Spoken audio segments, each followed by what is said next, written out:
Hello, everyone. Welcome back to Ask a Scientist Gaming, where we combine mediocre gameplay with expert science. I'm Ken Hansen, Associate Professor in the Department of Chemistry and Biochemistry at Florida State University. I do all things light matter interaction, photons driving chemical processes, or generating electricity, or mechanical work. But more importantly, joining me today is Dr. Alex Robb. Alex, if you wouldn't mind introducing yourself. It feels good to have Dr. period in front of your name. It does. Yeah. It's unusual. Is this the first time you've been called doctor by a It's colleague? not the first, but yeah, by a colleague, definitely, and definitely by my former advisor. So like getting into the introduction, like I'm a former FSU chemistry graduate student that has now graduated, and I was a part of the Hansen Research Group working under Ken for the last 5 years. And so it's overall really exciting to be here. I've been a part of Team Ask a Scientist when we went virtual, and yeah, it's just really exciting to kind of like continue this process, have a great like out to have this experience now. It's kind of like colleagues more than I think like mentee-mentee or mentee-mentor experience. Yeah, so what was your thesis about? My thesis work was all about, I think, like controlling electron transfer at a bunch of different dye semiconductor interfaces. So a lot of applications where we can think about like dye-sensitized solar cells, think about looking at things like dye-sensitized photodetectors, different devices like that. And as well, like an interesting platform for just looking at like electron transfer on a surface, which is kind of like a cool photochemical ideas that we looked at as a general group. And you have since moved on to bigger and better things. Where are you headed next? Yeah, so I've got a postdoc position at Savannah River National Lab In South Carolina. South Carolina, yeah, Jackson, South Carolina. So I'm going the different plant of national lab, so being a part of government, which will be interesting. Sounds good. Equally important, what game are we starting with? We're starting with a childhood classic, one of the originals for the Xbox, Halo Combat Evolved. All right. So we're playing this on the Master Chief Collection, which has the compilation of 1 through 3 plus ODST, I think, or something like that. I don't think it has ODST, but definitely 1 through 3, which are definitely classics. You guys will have to let me know how the volume is on this, because we're playing on a Xbox One, playing the 360 version. It's just a stream with your PI, no pressure. I am no longer his PI. We're free. Yeah, Alex has no obligation to me. Hopefully we'll keep a collegial professional relationship. Actually, that's not true. He still owes me a paper. Yeah, technically, yes. Yeah. I mean, he could burn that bridge. I wouldn't advise him to. Yeah, I don't want to do that. But yeah, everyone, welcome to Ask a Scientist Gaming with our Ask a Scientist Gaming moderator, Alex Robb, recent Ph.D. As a fun fact, I set my computer to just watch this so there'd be an extra viewer. So it's just sitting, playing to no one at home. That's fine. That's perfect. All right. So have you tried talking science while playing video games? No, I have not.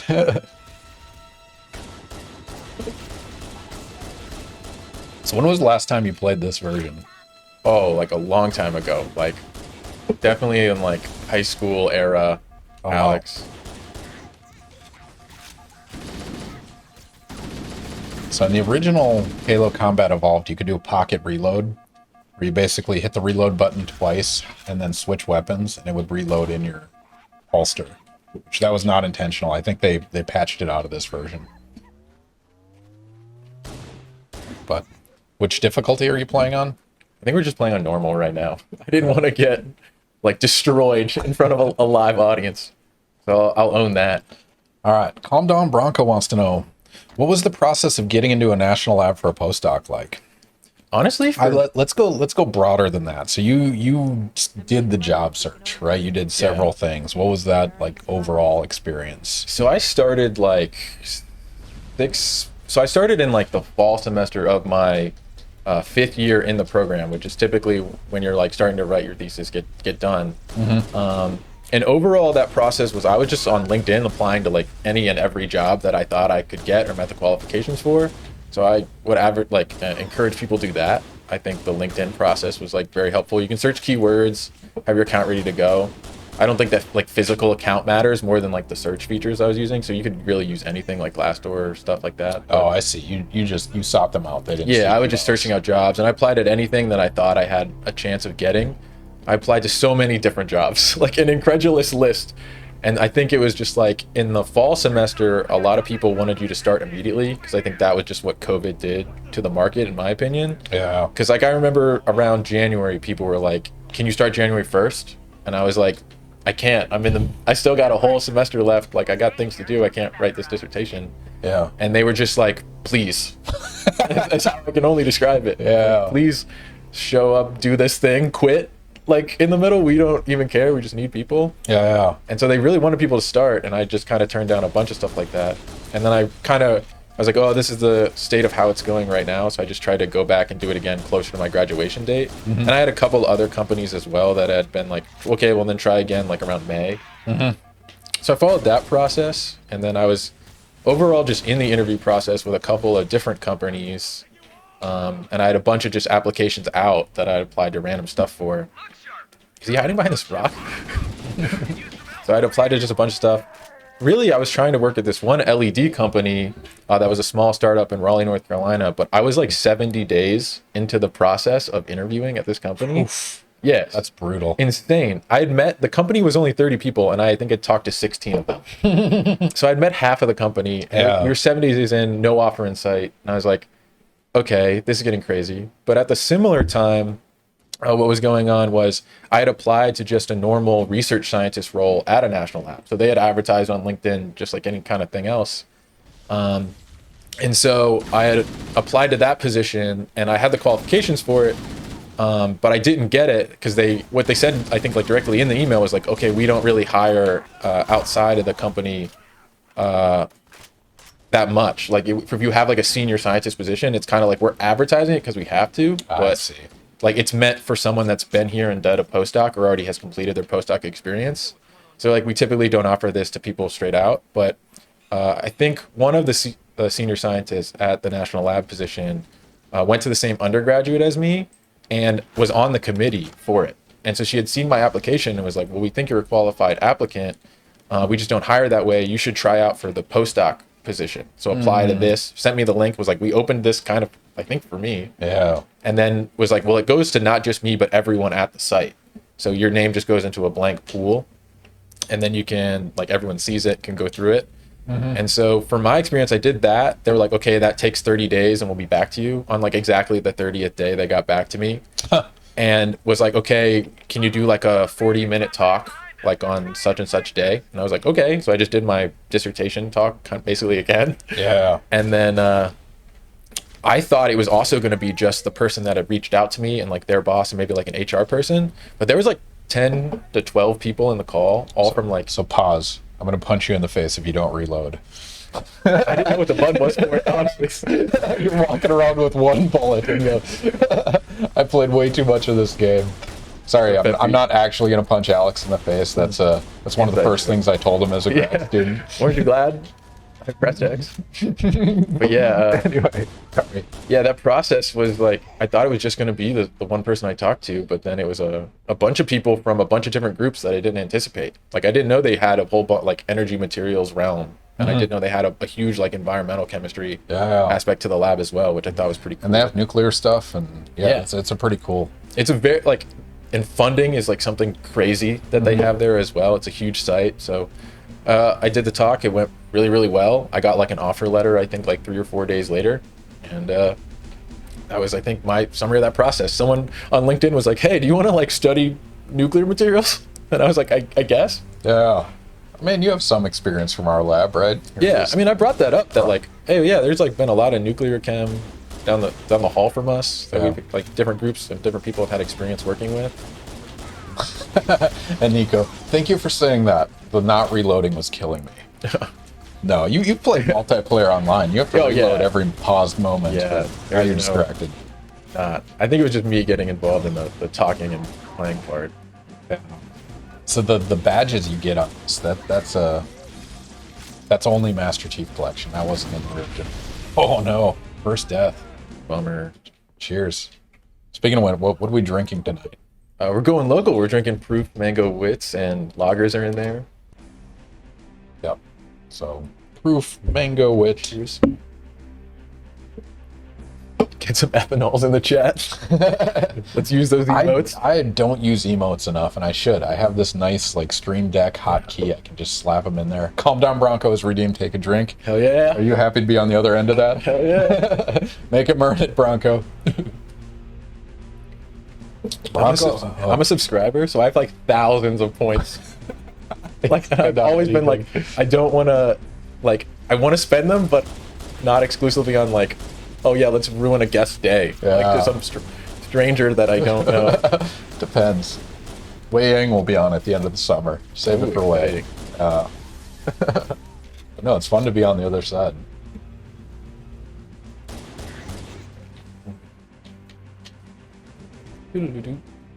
All emote. Big spooky skeleton, welcome back. Welcome. Bronco, did you leave for grad school yet? It's coming up soon, presumably. 9K. I need to put like a 20K, take a shot of tequila or something. We'll honor it. One thing I like, the Beast, Thab 742, the Mario streamer, he has a ban gamble where you can spend 20,000 points and put a number in chat when you spend that money, and he just uses a random number generator, 1 to 1,000, and if it comes up with your number, he bans you for 24 hours. That's pretty That's ban me. You pay to get banned. I'm heading up What to an honor. Massachusetts the end of next month. It's the end of July. sick. Yeah, that's crazy. You'll start orientation in early August. Yeah, it's exciting. Does it feel like, I mean, it's been 5 years. Yeah. Does it feel like 5 years? It truly doesn't. I mean, I think it's one of those things, it's like, you know, life seems slow when you're doing it every day, but then when you look back on like the time, you're like, oh, it has kind of flown by in a sense. And I'll tell you, Bronco, or anyone in grad school or starting grad school, it's like you start out as knowing nothing, and then all of a sudden, in a blink of an eye, people are coming to you for advice and information and like help for things. And Where then- is this? Yeah, exactly. That's the early ones. Yeah. And then all of a sudden, it's like you're the senior member and you're the like one at group meeting, like running stuff and making comments, and yeah, it's pretty crazy. Best advice for a PhD? What's your best advice for someone starting their PhD? I think there's like a bunch of advice. I don't know. I think about like what would I tell myself, and I think the main thing that I think's the difficulty with like the PhD experience, in my opinion at least, is just like dealing with like the mentalities of it all. Or like when I break that down, it's like, okay, you're gonna be doing a heavily research focused career now, and like not every day is gonna work how you want it to work, or like things aren't gonna go how you planned it to go. It's like you have to get ready to be like, okay, things might fail, or like Things will fail. yeah, things are going to fail Repeatedly. They never really work it how you think it is, and when they do, it's like oh shit, I didn't think that was gonna work. Yep. So it's like you got to get ready and like anticipate that in a sense. And it's hard to anticipate failure because Yeah. our school system does not reward failure when it's the most important thing you do in research. Absolutely. And it, yeah. Like we're just not, and it's like it's a tough thing too to like bang your head against the wall, you know? Oh man, we skipped my favorite line from this game. This cave is not a natural formation. Oh, yeah. Like, thanks, Cortana. that's a meme on the Halo subreddit. But anyway, okay, so be ready to fail. Yeah. And then I think it's like in the same mentality of like, got to be ready to like handle that. Like some days are going to be good, some days are going to be bad. And like I think just as important as like what the bad days are of like, oh, today sucked, you know, whatever. Like when you're at the bottom of the roller coaster, no, like it's got to go back up. Yep. Or like when things are at the top, they're going to have to go back down, you know? Yeah. So it's like there's both extremes. Oh.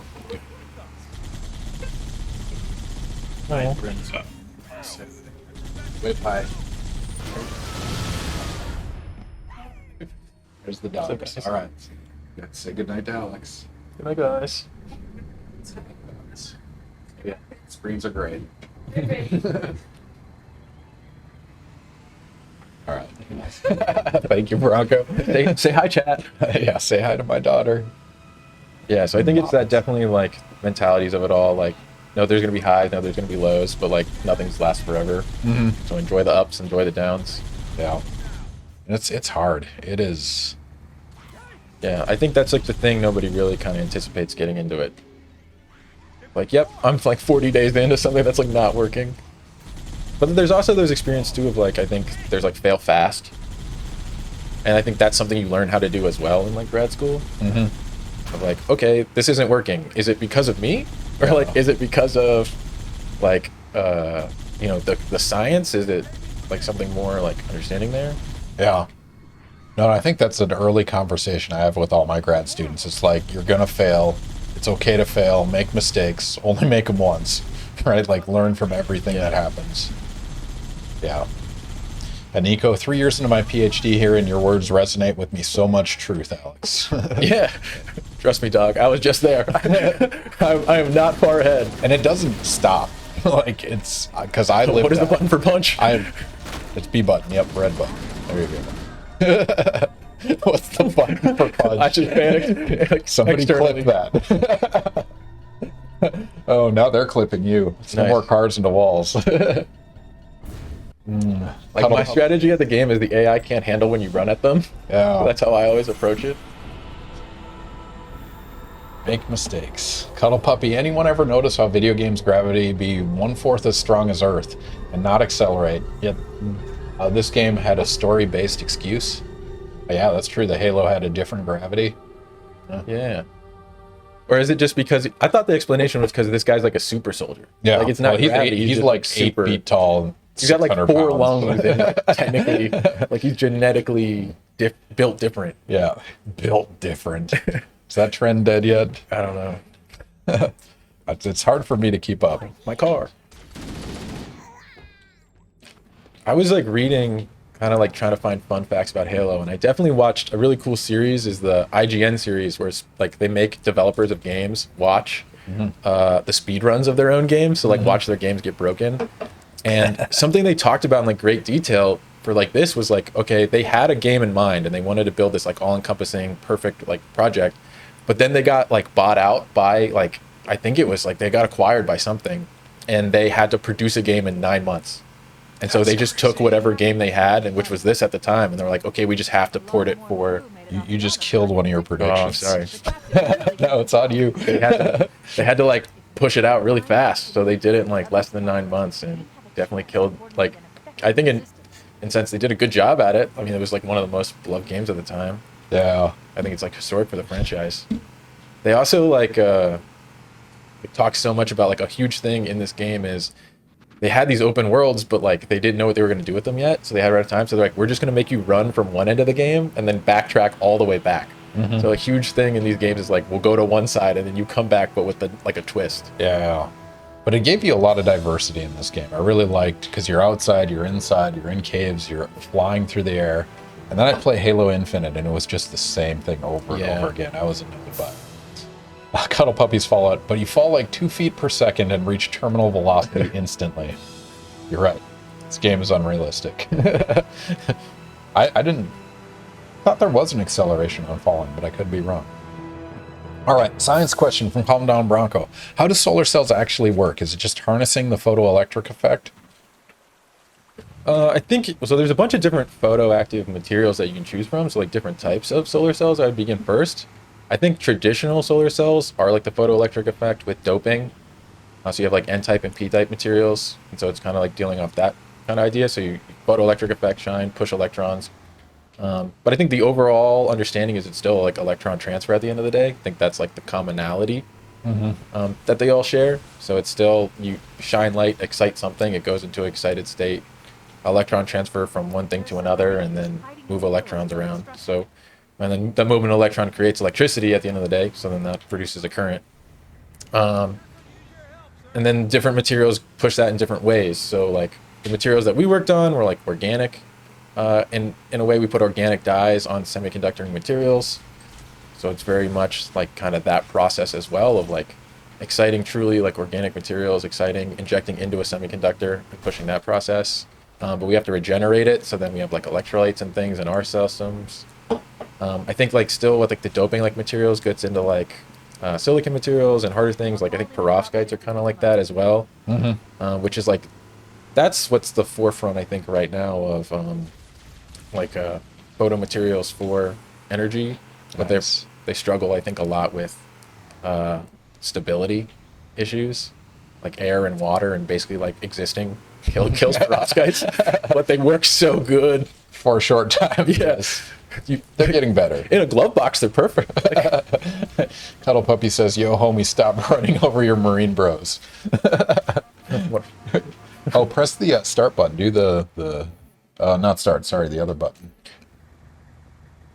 Oh, yeah, the true graphics? It lets you. So this is the digitally remastered version. So switch back. That's the original. Polygons. Exactly. That was kind of a cool feature, this version of it. So Master Chief Collection has Halo 1, but it lets you play the digitally remastered or the original. I think the physics might have changed a little bit, but I know, like, from watching the original, like, speedrun video on IGN, if you break outside of the map, apparently, at any time, it just defaults to the remastered edition. That's awesome. So, like, apparently that's what they just hard defaulted it to. Broke the graphics. That's amazing. Polygons. The grunts are entertaining in these games, absolutely. Hopefully you guys can hear the volume. Oh, yeah, I don't even have a gunner. The guy died a long time ago. I don't know why I was just driving around. Nice. Oh, yeah, and I learned that grenades are broken. They just destroy anything. Yeah, no, they're very powerful. It's made multiplayer non-trivial. Calm down, Bronco. Again, redeemed. Take a drink. Hell yeah. Getting you smashed tonight, Alex. Cheers, Bronco. Hopefully you have a drink in hand. Celebrate, relax life before you go off to grad school. Cheers, everyone. It's the summer. Comment. Nico, Halo CE ended up being a masterpiece out of quite a bit of serendipity, really. I mean, so before this, there was like Bond 64 and Doom on PC and stuff, but this really brought first-person shooters to consoles. Like, this is what set it off. This is what changed everything. So, yeah, this came out 2001, which was my freshman year of college, and basically ruined my college career. Just kidding. It wasn't that bad. Oh, what I could have learned. Yeah, exactly. Had I paid attention in general chemistry. What I learned in chemistry is... I learned general chemistry when I taught general chemistry, which is kind of tragic, but that's usually the case. All right, and Eco2K wants to know, did you start from the beginning of the campaign in this playthrough or right in this mission? Definitely one of the best of the whole series. Has a bit of everything. That's true. Yeah, they said this was the level that, like, made Halo. Yeah. The producer's, like, opinion. But we were doing the first level, but it just took too long to get through the like, calibration step. Yeah. So we just started at the second one out of convenience. Yep. But yeah, I think it's still a great opener. So yeah, to answer, we skipped. Yeah. This cave is not a natural formation. Cuddle puppy. Poor grunts panic instead of surrendering. This prevents the player from having to make any moral or ethical choices because the AAA games hate nuance. That is true. There are bads. There are goods. Let's question morality while we're doing this. Yeah, exactly. Let's bring ethics. How does this make me feel? Man, one of the most cited theses in computer science or like in the early video game world was someone writing about the future of gaming. And this was back when like they were doing Pac-Man and stuff. But they basically predicted that games would become so immersive that you would be invested in the characters and the gameplay to the point that you'd be emotionally attached to them. And then in came the metaverse. Ruined everything. All right. Oh, one follow-up I'll do on the photoelectric effect versus photovoltaics.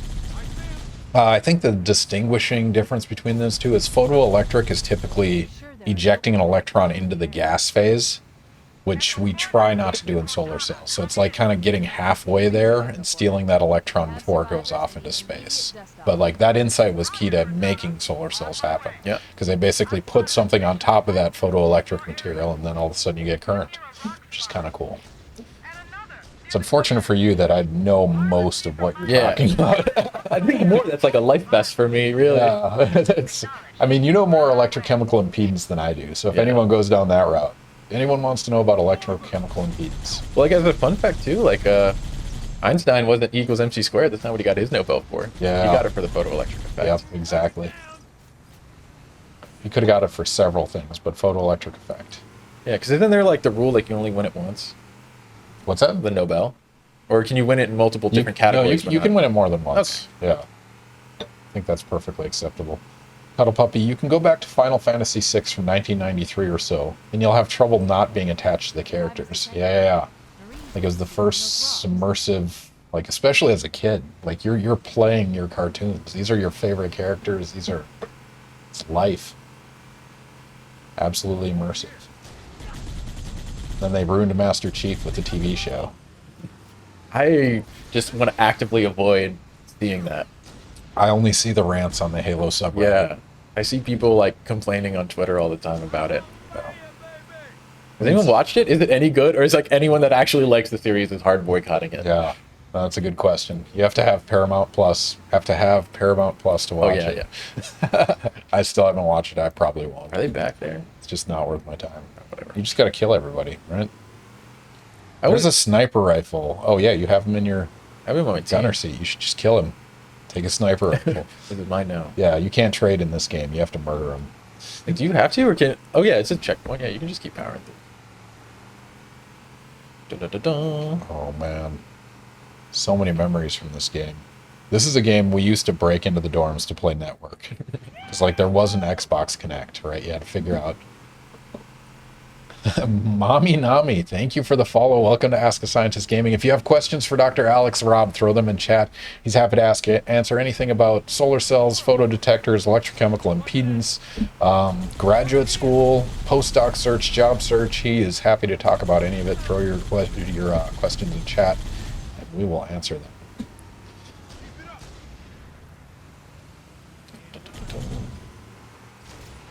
They reached new innovations in haircuts for isolated tribe people, but not in a good way. What? I don't know how to unpack that right now. Is that Final Fantasy VI? I don't know. I know the first few Final Fantasies. I don't know 6 in particular. You want to go down that rabbit hole? Out of context, that is amazing. Mommy Nami wants to know, what made you decide to get your Ph.D.? What was your drive? Oh, the Halo TV series. Oh my God. Innovative haircuts. Innovation in haircuts for isolated tribal people. Oh my God. That's all I needed to know. Thank you, Cuddle Puppy. So you watched it. Thumbs up, thumbs down? Does that deserve an OSHA? I don't know. People have almost satirical... it's awesome. Anyway, Mommy Nami wants to know, what made you decide to get your Ph.D.? What was your drive? Well, for the longest time, I think I started off as I wanted to be a dentist. Like, I think I wanted to go to, like, basically do, like, the med school route and pre-med route.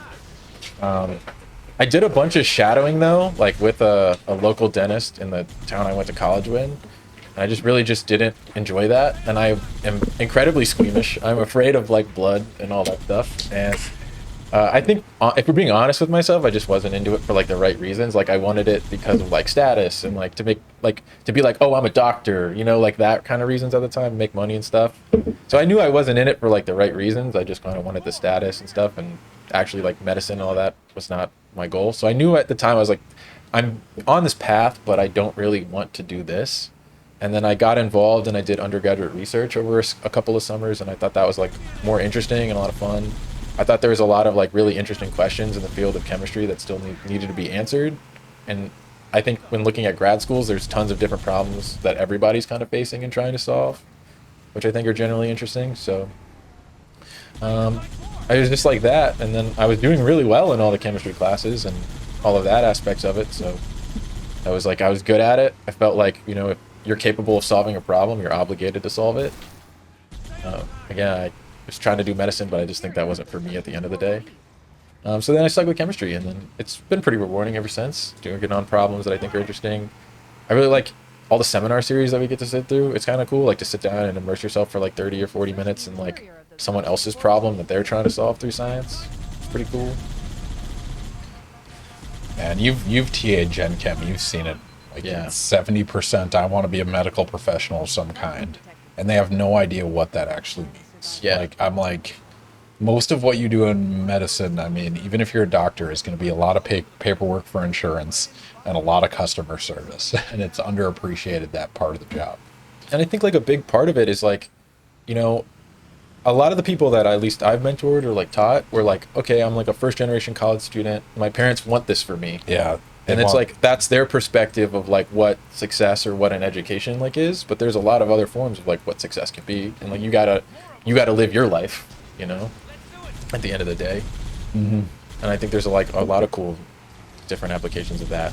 Yeah, and honestly, people don't know what's available for the most part. Like, you know what's on TV, you know what looks sexy or interesting, but it's not reality. I was so surprised when I found out, like, grad school and like most STEM fields are like essentially free. Yeah, you get paid. I did. You get Yeah, I paid to didn't go know to grad that. Yeah, school. not just free, but net positive. I did not know that till my junior year of college. Yeah, I didn't know that until then as well. Yeah. Anytime I give a talk at a PU, I explicitly say you get paid to go to school, which is it's good. It's not good pay, but it's better than paying for it, right? You don't go in more debt going to school. Yeah. So if anyone out there didn't know that, here you Yeah, go. exactly. Go to grad school, get paid, get a PhD. I even had I had a bunch of friends that were like they wanted to get their masters in like chemistry or biology or something, and they were like, "I'm going to pay for it," and I was like, "No, no, no, no, no! Like, what you do is you say you want a PhD until you don't want to be there anymore, or you've earned a master's, and then you leave." And I mean, most of the time they probably stay anyway, because it's like, what's another 2 years? Let's get the PhD. All right, Nico, asking from a biochemistry background, what makes perovskite special? I keep hearing about it in solar cells. Is that sort of the ultimate material, or is anything else on the horizon? So, I don't particularly study perovskites. I don't think our group has pushed into that field too much. Trying to think about what it is that makes them special. I know they're a truly inorganic material. They're like a salt, essentially, at the end of the day. Like, it is like kind of like a rock. Yeah. I think they just have really successful efficiencies in different practices right now. There's a lot of different ways to like form them, different materials in which you can play around with like the dopants of it, right? Like it's this much of this component versus another component. Again, very successful. Like the numbers in a field where you can number chase, they're killing it. So it's definitely successful in that regard. So the percent efficiencies are up.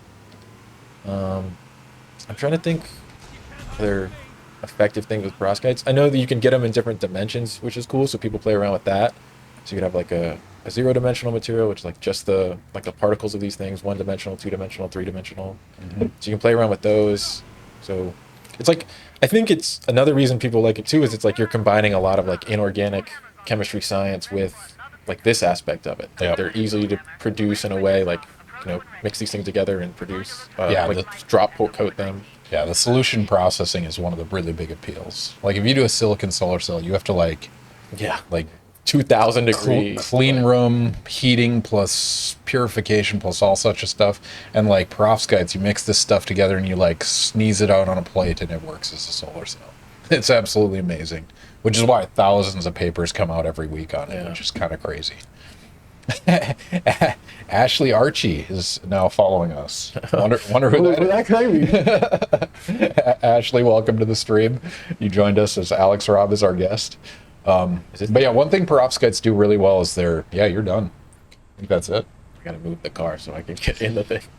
So one thing perovskites do really well is they charge separate intrinsically. So you take an excited state where electron and a hole are bound or an electron and positive are bound, and it essentially pulls those apart, and it transports those charges really, really well. I don't think I was supposed to be on that. Oh, is that just a drop ship? But yeah, perovskites, I mean, perovskite is I wrote the formula that's there.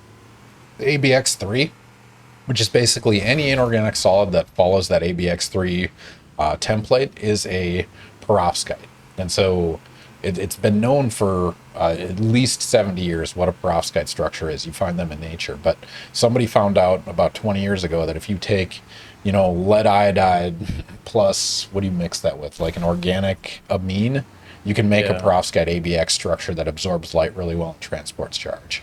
So pretty crazy that works. Yeah. Ashley, hey, best friend. All right, I'm going to catch up on a few of these. The other follow-up on that was, is this the ultimate material, or is there anything else on the horizon?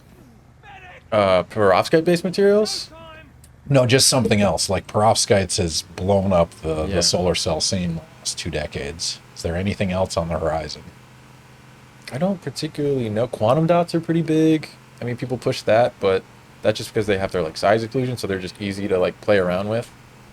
I mean, silicon's still going. It's still getting put out there. Like layering techniques, like cadmium telluride or like SIGs or whatever. They're all like a combination of different hard materials. But people push. There's no silver bullet that has emerged recently, as far as I know. It's still perovskites are still the hot thing, which is kind of crazy. Calm down, Bronco. Redeem, take a drink. Were you trying to get drunk while they were playing? You were trying to mess with their their prediction. Oh yeah, for like the Mario Kart stuff. Yep. Yeah, I was like artificially trying to help me win. Yeah. Calm down, Bronco. Putting you under pressure here. What led you to want to join to work in the Hansen lab? There's no pressure there. He's already graduated.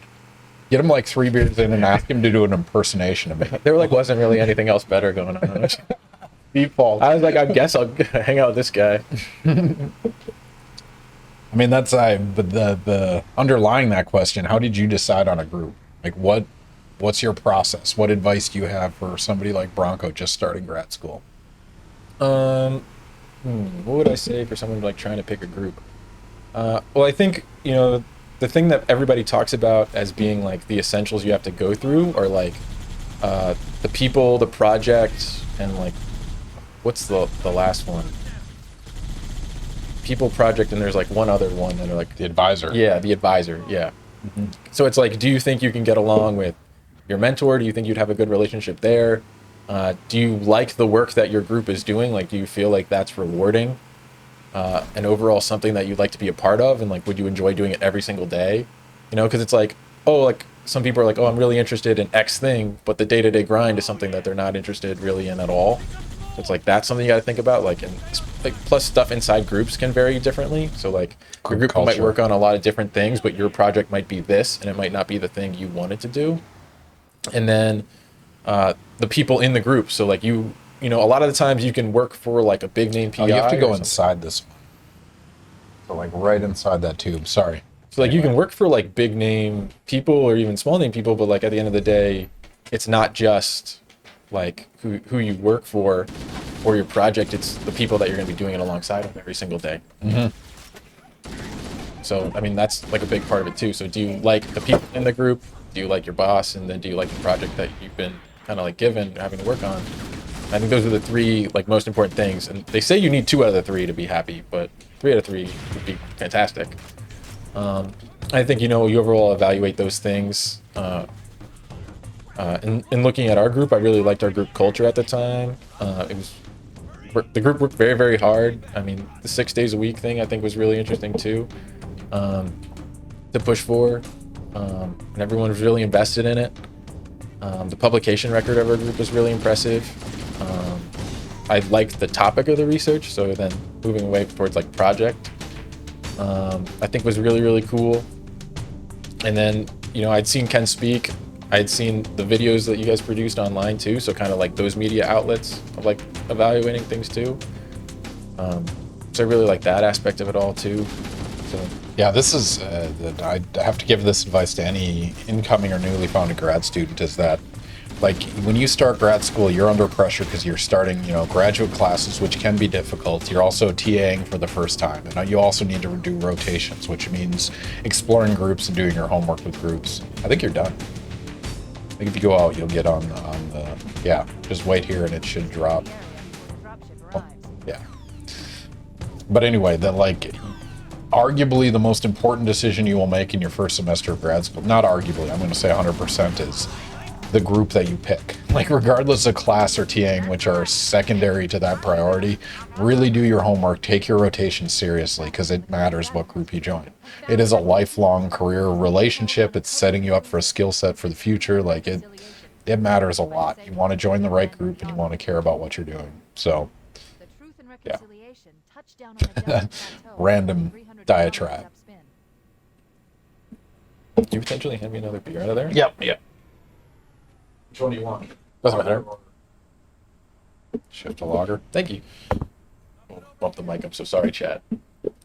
It's fine. Headphone wearers, we apologize. And Nico, you may not always be that lucky, so it is essential that you get to talk with members of that lab on your own without the PI around. Absolutely. And get to know how life is there. Sometimes research is amazing, the PI seems great, and then you find out everyone in the group dreads their work and can't wait to leave. Yeah, that's very true. I think, Alex, you're the one that told me one of the best pieces of advice I heard was go up to senior graduate students and say, if you were going to join a different research group, which group would you join? Oh yeah, that was another thing. Yeah, I should have remembered that. I went around and I asked, like, we had like a poster session. One of the things we just did at Florida State, which is just not really about like asking science. It's more like just to talk to a bunch of different groups all at once. Yep. And I remember I went around and, like, you know, it's not like a lot of people were really hesitant or like had a flight plan to talk about their group. Like, oh, when it comes to my group, I'm going to say this, this, and this. Like, I had a spiel ready. Yeah. But if I was like, well, talk about theirs, or was like, or if you had to start over, like, which group would you pick? Like, you can't pick yours. What's your second choice? And that was really interesting. And then, because they have the inside thing, like, they've seen 5 years worth of the talks and the work and all of that. People, and you're friends with people, you know which friends are miserable. Like, yeah. Now I thought that was really interesting. So that was like a cool question to wind up seeing at the time as well. Is that a PhD focused tip, or does it apply to masters too? I think all of it applies to masters too. It's a shorter time interval, but you're going to still deal with the same trials and tribulations. I mean, if it's coursework, I don't think it matters that much. But if you're doing a true research master's, like, you're still going to do research. I mean, you know, you don't want to hate your life for any amount of time. That's true. Or hate your life as little as possible. Yeah. All right. So related to this discussion. Ooh, first prediction. Yeah, we're going to throw this one up because it's related to our dialogue talking about PhDs. I'm going to give you guys 2 minutes. If you're not following, click the follow button. We're going to spend some internet units. Sorry, we'll go back there. Standard internet units ready. We're going to gamble on a prediction. Alex has written all of these predictions. The question is, what number of chemistry PhDs are granted in the United States each year? Or we'll say the last few years, because this number obviously fluctuates. But is it greater than 2,500 or is it less than 2,500? Note, you are on Ask a Scientist Gaming Honor Code. You can't look up the answer. Just put your best guess in there right now. How many PhDs are granted in chemistry every year in the United States? Less than 2,500 or greater than 2,500? What if I told you I hate everything? Well, find what you hate the least. That's what a lot of grad school is. You're going to do mostly things, a lot of things you hate doing, but some things you hate less. Yeah, minimize hate. Minimize hate. Grad school is a minimization problem with hate. All right, number of chemistry PhDs each year. Feel free to bet as much as you want. If you guys aren't familiar, click on the prediction button, and it'll pop up. You can bet 10 points, or you can, you know, make as many points as you want. It is totally up to you. Chemistry PhDs granted each year. Yeah. So you knew you were going to talk about grad school. So why you Yeah, I picked this figured it one? was going to come up, at some point in time. Man, what's fun is we did this for our graduate recruiting. I don't know if you remember that one, but having the chair of the graduate admissions committee on is Ask a Scientist Gaming. We got at least 2 people that applied to FSU because of the Twitch stream. That's pretty sick. Yeah, and at least one of them joined us at FSU, which is Nice. I'm just like mercilessly taking these guys out. Yeah. Come back here. Cuddle puppy. Hashtag minimize hate. Sounds like an Obama's 3rd presidential run slogan. Hire me. I am in government. Minimize hate. We'll take it. Minimize hate would be an okay world to live in. All right, you guys are running out of time. 5 seconds. Throw your predictions in there now. Oh, like as a fun fact too, you can like gamble not just like 10 amounts. You can enter custom amounts. So if you want to be a big baller and gamble those like 7,000 points we waste on drink a drink. All right, Alex, what is the answer? Number of chemistry PhDs each year in the U.S. is? So it's over 2,500. I think in chemistry it's about like 2,600 every single year wind up we getting awarded. And the physical sciences is about like 6,000 approximately. So I think in our domain, like with chemistry is like physics and like I think we're in there with geology or something too. Yeah, well, biology and... So all the physical sciences are around 6K. Which is crazy that about 40% are chemists. Which Yeah, we were like didn't a know big that. chunk of it. Yeah, we produce a lot of the actual percentage. Breaking out the TI-84. Here we go. TI-89, sir. Oh. Seen the modern ones that can like Yeah, I know. program? It's crazy. Yeah, they can actually solve things. I still have my TI-85 at work. Yeah, 42% of PhDs. This is in 2020.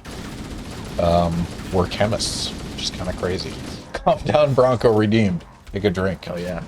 Cheers, Alex. Cheers, the points. Bronco. Yeah. Spend those points. Since I lost points, you have to drink. Is that how that works? Ban this man. I'm just kidding. Bronco gets banned for making us drink. All right. Ashley wants to know, what's one thing, skill, technique, etc. you wish you learned in grad school? Ooh, that's fun. Regrets. Grad school regrets. Here we go. Regrets? Oh man, something I wish I learned. I wish. Okay, I think there's like, if we're gonna talk about grad school regrets, I think something that I always wished I worked on more on like a personal sense in the beginning was like, and I even still suck to this day, is like working on setting like deadlines for myself. Because I'm a horrible procrastinator, and even worse of like, I'll be analytical about procrastinating. I'll know how long, I'll time myself just being like, I might have to do this again. So in the event that someone will ask me, I know how long it'll take me to do something, and I know how long to wait until I have to do it. Like, that's how bad I am. So I wish I was way better at that. Yeah. If there's like skills or techniques, I think I would talk about. I wish, I mean, like a lot of us in our group have our own domain that we push into, but I wish I had pushed more to like learn into other things. Like, I wish I was better at synthesis at times. I wish I was better at spectroscopy a lot of times, or had more like push to do those things. So it's like, I wish I had ventured out more and had done some of those other things, because I think they'd just be useful to know. Yeah. Like, I know a lot of the device focused thing, but at the end of the day, that's like kind of really kind of niche or specific. Like, you have to stick with doing devices. Well, I'd argue even if you haven't done the techniques, if you know what they are and what you're looking for, I mean, doing the practical aspects, you're gonna have to relearn on any instrument. Yeah. So I wouldn't feel too bad about that. Oh, Cuddle Puppy also redeemed Take a Drink. Oh yeah. Big spenders tonight. And this is One of because our own. since I lost points due to alcoholism, you have to drink. Use the emotes, please. Yeah, long. exactly. I spent so long on those. Yeah. Alex made, which ones did you make? You did the ethanol, Yeah. question mark, OSHA, the shut up and take my money. Yeah, that one. Yep. And you did a couple others that we don't use anymore. Yeah. We had a Pepe Frog in there that my wife banned. But thank you, Alex, for contributing to problem. Ask a Scientist Gaming. We still have emote slots. If anyone comes up with an emote slot, please let us know. We have one static emote slot and then like 3 animated emote slots that I don't know how to make, and I don't want to spend the time to learn necessarily. But if you guys have suggestions and/or email me an emote, I just got punched by. no, you're getting wrecked right now. This upcoming section is the hardest part of this level. And this is all written in my brain permanently. Maybe switch to high resolution graphics, that'll help. Polygons. Yeah, and less polygons makes more effective gameplay. My 2022 millennial brain can't handle polygons. This is the second worst level after the library. How dare you? You start this level with a sniper rifle. It's one of my favorite levels. And the hunters at the end. Reese's Pieces, I agree. That's slander. Man, I don't think we've been listed. Should we list ourselves under Halo Combat Evolved? Oh yeah. Master Chief Collection. There we go. So what's the second worst level? I think like what's like Assault on the Control Room, where like you truly like everything is the same, like inside, like it's like you're running through the inside of like a ship or something. It's like when you first meet like Guilty Spark, in my opinion. That's the, oh no, sorry friends. Man, grad school regrets. So I'll take that one further. We focused on research and that, but like, there's a life experience. There is some degree of work-life balance. Is there any regrets outside of research? Like, had you wish, I mean, you were partly through COVID, which makes it really hard, but Yeah. I think there's like some things I think about, but I know at the end of the day I like wouldn't have changed. Like I think like having the perspective that a lot of people have of like getting to go to work or like being in some form of industry before going to grad school is somewhat useful. Mainly because like everyone that I know of that has like a BS in chem and then goes into industry like hates their life afterwards, and then they like, you know, like they have that moment of like, I know why I'm here. I don't want to test pizza sauce anymore. You know, like I don't want to grab a random pill off the assembly line anymore. Yeah. So like that level of appreciation they had, I've always been like jealous of like they've been there and they've done it. Yeah. And then as well of like, honestly, that might have helped you with the timeline and discipline stuff. Because Yeah. like industry has real deadlines. Like they're no joke. and then like plus like having a little bit of like burn rate of cash would typically be nice. Saving up a little. Yeah. Like I think that's an interesting thing that, you know, a lot of them have. Almdon Bronco wants to know, what will your research and your postdoc be focused on? How much can you talk about? Yeah, so that's where it gets interesting. So there's not, I'm kind of like not afraid to talk about it, but like, you know, So it does he have like, hasn't- security clearances. He hasn't officially started yet. It's one of the Yeah. issues. When do you start? July 11th. Okay, so you're moving out there into this month? Yeah, I think I have an apartment. I'm going to move July 1st. So that's when things kick off. But like the general applications of everything, like the focus of the site is either like environmental stewardship of nuclear materials, like nuclear proliferations, which is like working on detection methods for nuclear materials, and then just energy materials in general. The last sentence. You were down to a sniper rifle. That's the only ammo you have. No scoped, 360. Pick up another weapon. What is wrong with you? Yeah, sniper rifle is my weapon of choice in multiplayer. We had a team of 4 people, and we'd go in the dorms, and our team name would be 4v12 go red. So the other 12 people would go red, and we'd stay blue. We absolutely dominated St. Cloud State dorm rooms. Cheers, everyone. I remember like at my undergrad institution, they banned Xbox Live.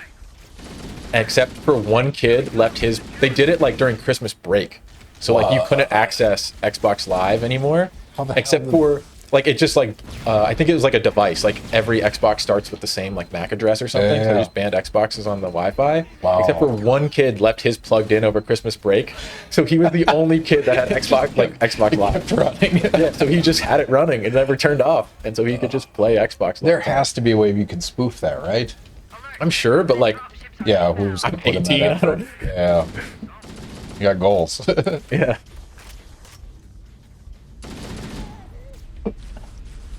That's right here. I love this part of the level. Not this part when they drop down the center and you get the hunters. You remember hunters on this? You know how Yeah, to you gotta kill shoot them in the back. Yep. A lot easier than the... Apparently they all come down in waves, and if you just spam like grenades, you can get through it fast. Yeah. No, the speed run is beautiful of this.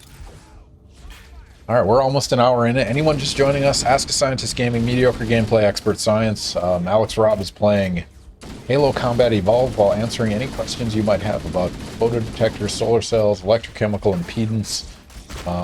Yeah, graduate school experience, academic job search, or job search post-academia. He's happy to answer any questions you have. Eat it. But yeah, throw those questions in chat. We're happy to talk. He's also a moderator of Ask a Scientist Gaming. So I came to you early with this idea. What was your first thought on Ask a Scientist Gaming? I thought it was an overall just kind of like good fit. I think it was interesting. Like if you did it, I mean, if we could have done it on any platform, and I think it would have been equally accessible, whether it was like YouTube Live or Yeah, anything else. Facebook Live. Yeah, just, I think it would have hit. Like no matter what, I think we would have turned out okay.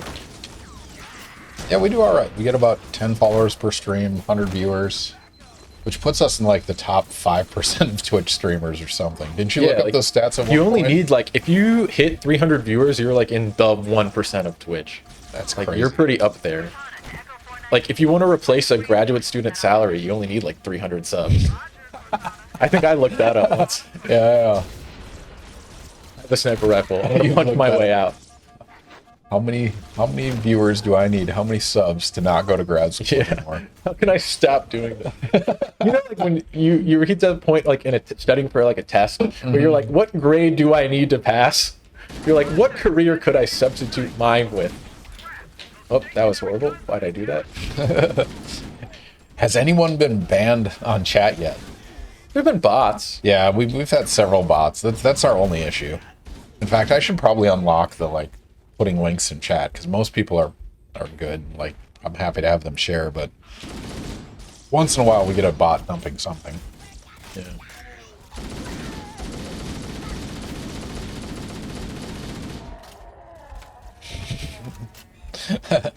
I average zero viewers or infinity viewers, depending on your opinion of Schrodinger's stream. That's true. If no one's watching, can you measure it? 0 times 0 is still 0. But 0 divided by 0 broke the internet. Twitch deletes itself. Seems like Twitch needs to log transform their distribution of subs. Man, Twitch is crazy. So they like, their recommendation algorithm is based on how many, it takes into account a lot of factors, but it's not just like viewers or number of subs. They like target people that gift subs a lot and try to like distribute them to streams. It's really calculated. It's amazing. Twitch is like not a break-even company. No. At the end of the day, like they're hemorrhaging a lot of money. They're lucky that they're like an Amazon subsidiary, like as a kind of like a website. Yeah. I'd be interested to see their books. Yeah. Well, like it all got leaked. Yeah. That is the true thing that happened. That. Man, that's crazy. 0 viewers per 0 streams. It's true.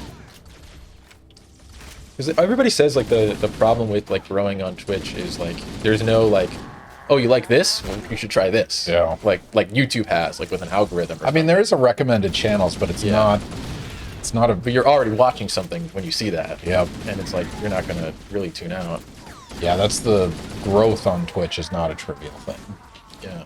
But it's Like you have hard, to go to another even site. for me, like, I'm not trying to do this for a career or anything. I have nothing riding on this. But you still start to get obsessed with numbers, like how many followers per stream, how many viewers do you get, how many... Yeah. It's a weird machine that you keep I can understand track how of. it's easy to get lost in. Yeah. Well, it's something like you have pride in it, right? You want to put out something good and you want people to pay attention. You want them to show up and... Yeah. And you want interesting scientists that talk about things like calm down Bronco's question. What is electrochemical impedance? Man. Well, electrochemical impedance spectroscopy is a tool that you can use. It's used a lot in battery materials, but also in solar cells. And basically what you do in this technique, and you take a small, like Do you have a alternating... sniper or pistol? What was that? So if you have a pistol or a sniper rifle, it is 1 bullet to kill those. Really? 1 bullet in the orange, it kills them, yeah. Dang. Sorry, I really revealed that too late. It's like this technique where you take a small alternating like voltage, and then when you apply a small alternating voltage, there's a small alternating current, but it usually lags based on like what's going on inside your device. So there's typically like different resistances or different leading or lagging circuit elements that cause it to happen. And so if you have an understanding of what's going on in that device, then it creates a plot and you can look at it and say, okay, I understand that this is probably happening inside that device. Like, okay, in real time as I probe it, I can figure out, okay, this probably isn't working. There's a huge resistance here, which is either ideal or unideal. And then it tells you a lot about what's going on at different interfaces. So it's also an interfacial technique. So like in a solar cell, we have an anode, a cathode, an electrolyte in between. And when you do the technique, you can say, okay, is there high resistance at the anode, at the cathode, or at the electrolyte in between? So like of those 3 components, which one's kind of like the issue we need to work on?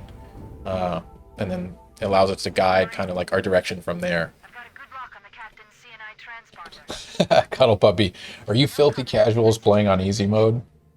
Normal mode. Yeah, no, don't insult us. It's normal mode. Come on. We talked about Legendary. For those of you that haven't played Halo on Legendary, it is hard. It doesn't mess around. The AI is not great, but when your health bar is invisible, like non-existent, it gets really, really hard. Especially like bottle battles like this, where you're stuck in an open space and there's an invisible guy with a sword. There it is. Here, I'll make it harder. Calm down, Bronco is redeemed. Take a drink. Oh yeah. Oh, there's the invisible guy we're talking about. Yep. Shoot at him.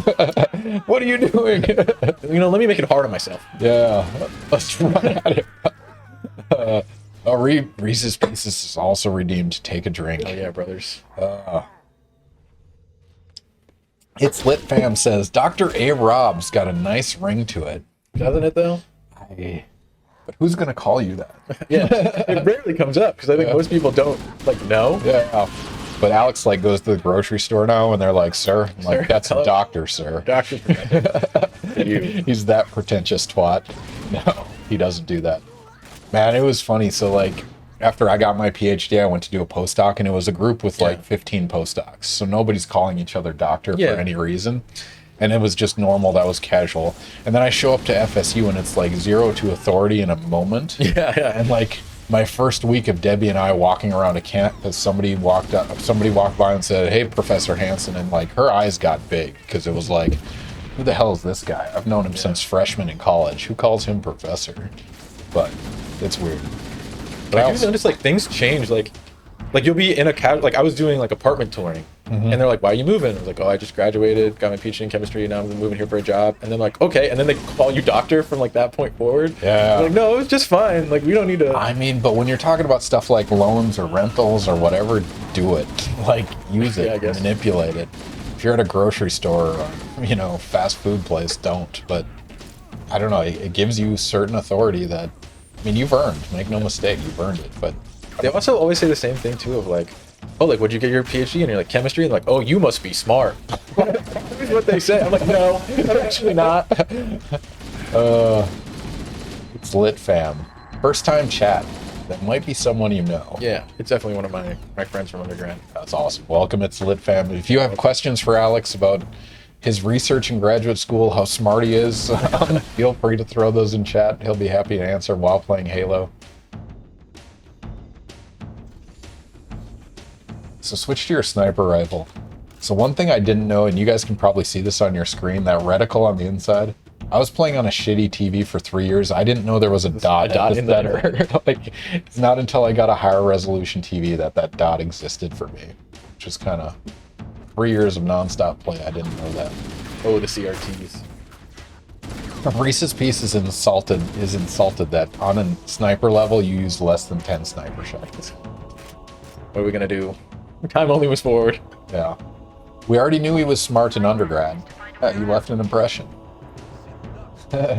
Reese's Pieces wants to know, how was the defense? I want both perspectives. I mean, I was very nervous about it, and then I remember, like, I was incredibly nervous. I was like thinking about it a lot, and then we had that moment where I talked to you. I think like 30 minutes before I was supposed to do it, and you're like, "You can't fail." You're like, it's kind of like ceremonious, at a certain point of like, there's really like, if you put in the work and you know what you've done and you're competent and believe in yourself, like it's really just kind of going to work out. And then just in that moment, I was like, yeah, it really is just going to be what it is. Yeah. There's no like at that point in time, like, you've done 5 years worth of work too, and you know what you've done. There's no like, man, I'm gonna fake it right now. Like here's where I heard it. Nobody's ever gonna find out I didn't do anything. Yeah, they're not gonna like learn. Yeah. Oh God, that's gonna cost you. Yeah, it's definitely like that one day isn't. It's like your birthday in a sense. Yeah. Like you're not older on that day. It's been happening actively. It's a ceremony. Yeah. Well, I'll tell you guys from my perspective, there's like 3 major places people fail graduate school. One is classes where they just don't do well and you can wash out at that. 2 is at a qualifying exam or like an oral exam for candidacy where you have to do a proposal and defend it. And 3 is just somewhere along the way where somebody decides it's time to leave or your PI decides to kick you out. Very rarely does somebody fail a defense. Like that's... After 4.5 or 5 years or whatever it is, it's not a question of if you'll pass. This is just like a show us everything you've done. Like this should be a good moment showcase, for you, yeah. right? Like this is you showing a cumulative body of work where you've made some unique contribution to the scientific community. You've shown something nobody else has shown before, and that's your opportunity to present that to an audience. That's awesome. It's not a make or break. With that said, I've been on 50 something committees, and I have seen one person fail a defense. And it wasn't that student's fault. It was the advisor's fault for letting that student go up for their PhD, because they should not have been up there. They weren't ready. Their thesis wasn't good. Like, it was bad. It was so uncomfortable.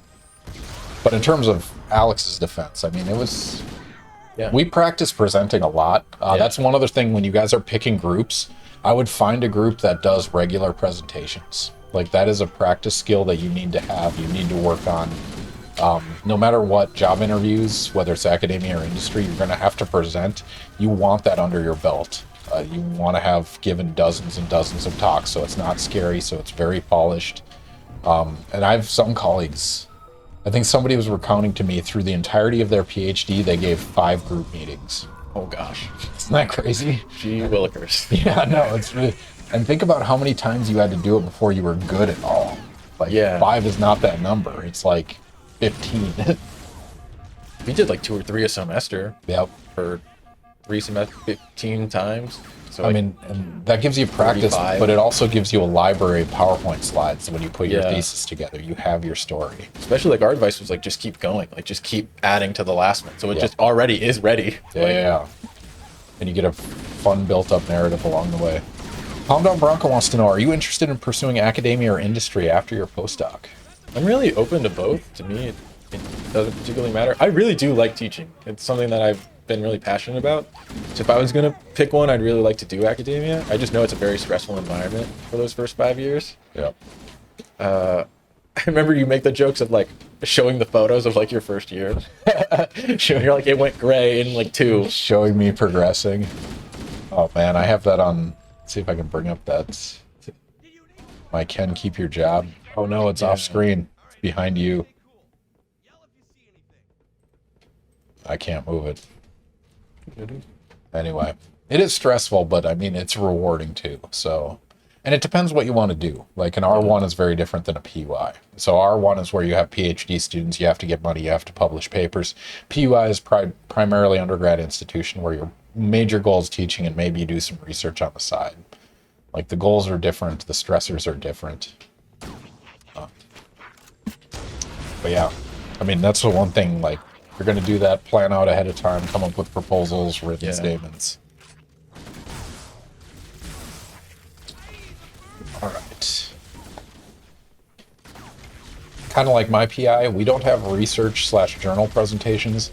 Don't get a PhD under my PI. Faithful Fairy, I'm very sorry that's your experience. I mean, hopefully you get a chance to go to conferences or something to get some practice on presentations. The other thing I do is pay attention to other people that present, because it's very obvious who you like watching and who you don't. Like they do certain things well and certain things poorly. Like keep track of that. But yeah, that sucks. I apologize.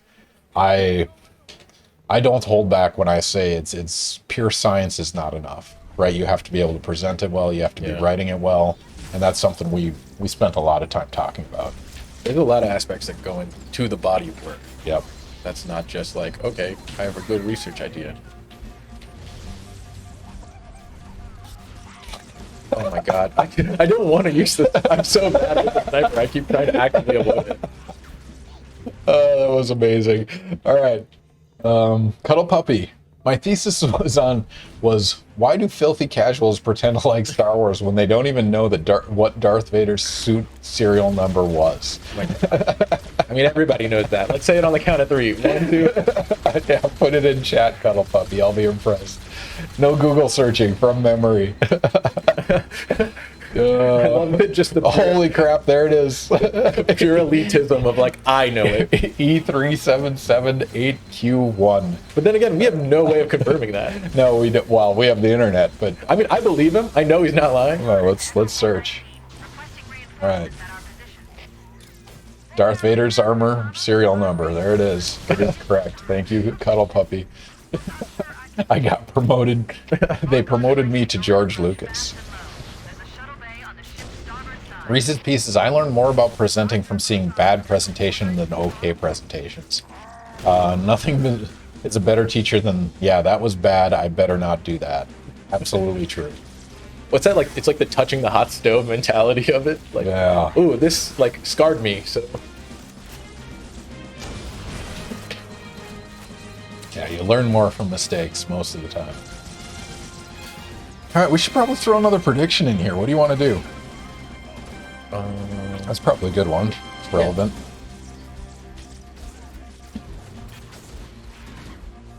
All right, you're an hour in. Do you want to keep playing Halo? What do you want to do? yeah, Well, here we go. let's wait for... A little bit longer, or at least at some point, I wanted to make the distinction of like how video game graphics have updated at some point. So like Infinite is so different, Yeah, it's very pretty. and showcasing the idea of how broken the Marines are in Infinite. What's sad very- is I still like the gameplay on Halo 1 more than Infinite. But you're right, the graphics. All right, we're going to throw a prediction up there now. Use your standard internet units. If you're not following, click the follow button, get your 300 points. Let's bet them on a question. Not necessarily a science question, but a question relevant to Alex's future career. Keep in mind, you can't Google the answer. You have to know it off the top of your head, like the serial number of Vader's suit. The question that's popping up right now. What are the number of DOE-sponsored national labs? And for those of you not familiar, there's national labs all across the country. There's a bunch of different flavors of national labs. There's Department of Defense. There's Department of Energy. There's standards and whatever it is. But this question is Department of Energy, DOE labs particular. How many sponsored national labs are there by the DOE? Is it greater than 15 or less than 15? Throw your predictions in there right now. Like when I was thinking of this, I was like, okay, I know of like a couple. Like I can rattle off a few. How many can you say off the top of your head? Yeah, I was like, Breaking Bad definitely taught me about like Los Alamos. That one's definitely in there. Yeah.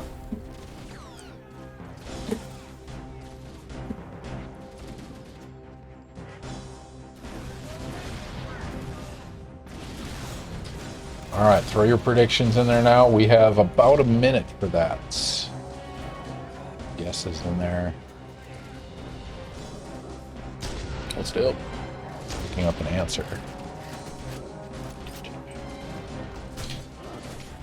Man, it's when people ask for advice on certain things, and now I have like YouTube videos that are intrinsically answering it. It's pretty convenient.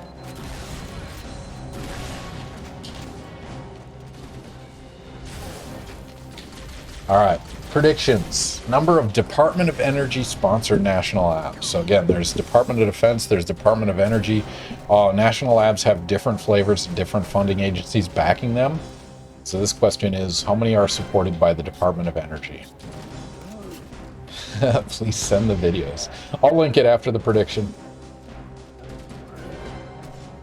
I'll get them right in the orange. One shot. Nice. Ignore me following him for like 5 hours. No, that's fine. I only saw the end. Oh, calm down, Bronco. Watch my research productivity presentation. Did I present that to you as a first year? No. I think it was in our group. It's been like the last 3 generations have seen that one. My favorite part was when you bring up like the parallel to slavery in the first like 3 minutes. I was like, kind of, no, we're getting a little close. No, it wasn't slavery. It was prison labor. Okay. let's be clear on what I was comparing. Because prison labor, you still get paid. Wow. Pennies on the hour, but you still get paid. Big Spooky Skeleton has redeemed Take a Drink. Cheers, a Big Spooky Skeleton. Cheers, Alex. Thank you for joining. Reese's Pieces has he used Sniper enough now. Because he doesn't have a choice anymore. Oh, he died. I can finally get what I want. All right, so number of DOE-sponsored national labs. Alex, what is the answer? I believe there's 17. 17. So the answer is greater than 15 Department of Energy sponsored labs. Yeah. And so he has a list here: Ames, Argonne, Brookhaven, Fermi Accelerator, Berkeley, Oak Ridge, Pacific Northwest, Princeton, Plasma Physics, SLAC, Thomas Jefferson Accelerator, Loris. A lot of these are particle accelerator labs. Like they're high energy physics, collision physics, but it's foundational to energy research. And then on top of this, I don't know how many DoD labs there are. Yeah. And then like one of the reasons I try to specify like DOE is because I know we have the high magnetic field lab, but that's not counted in the DOE ones because it's not an energy focus. Oh, that's interesting.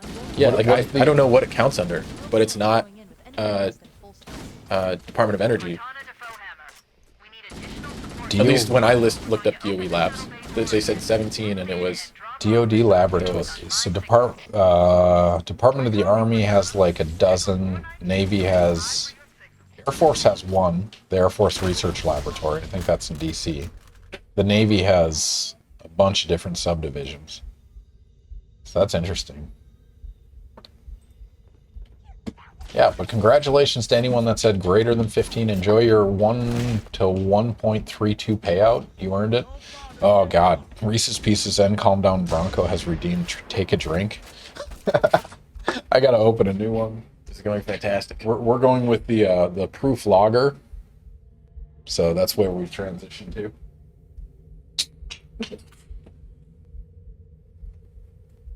I wonder if we can quantify. I think I saw like, can we quantify how much has been spent? It's like, can we set a record on how many take a drinks we get to? I mean, I can track them here. Like, I have a record of them. The answer is a lot tonight. I think they're punishing you. DOE sponsored lab, and so Savannah River, that's DOE, right? Yeah. That's the nuclear aspect is sponsored. You can say hi to Aaron Benucci while you're there.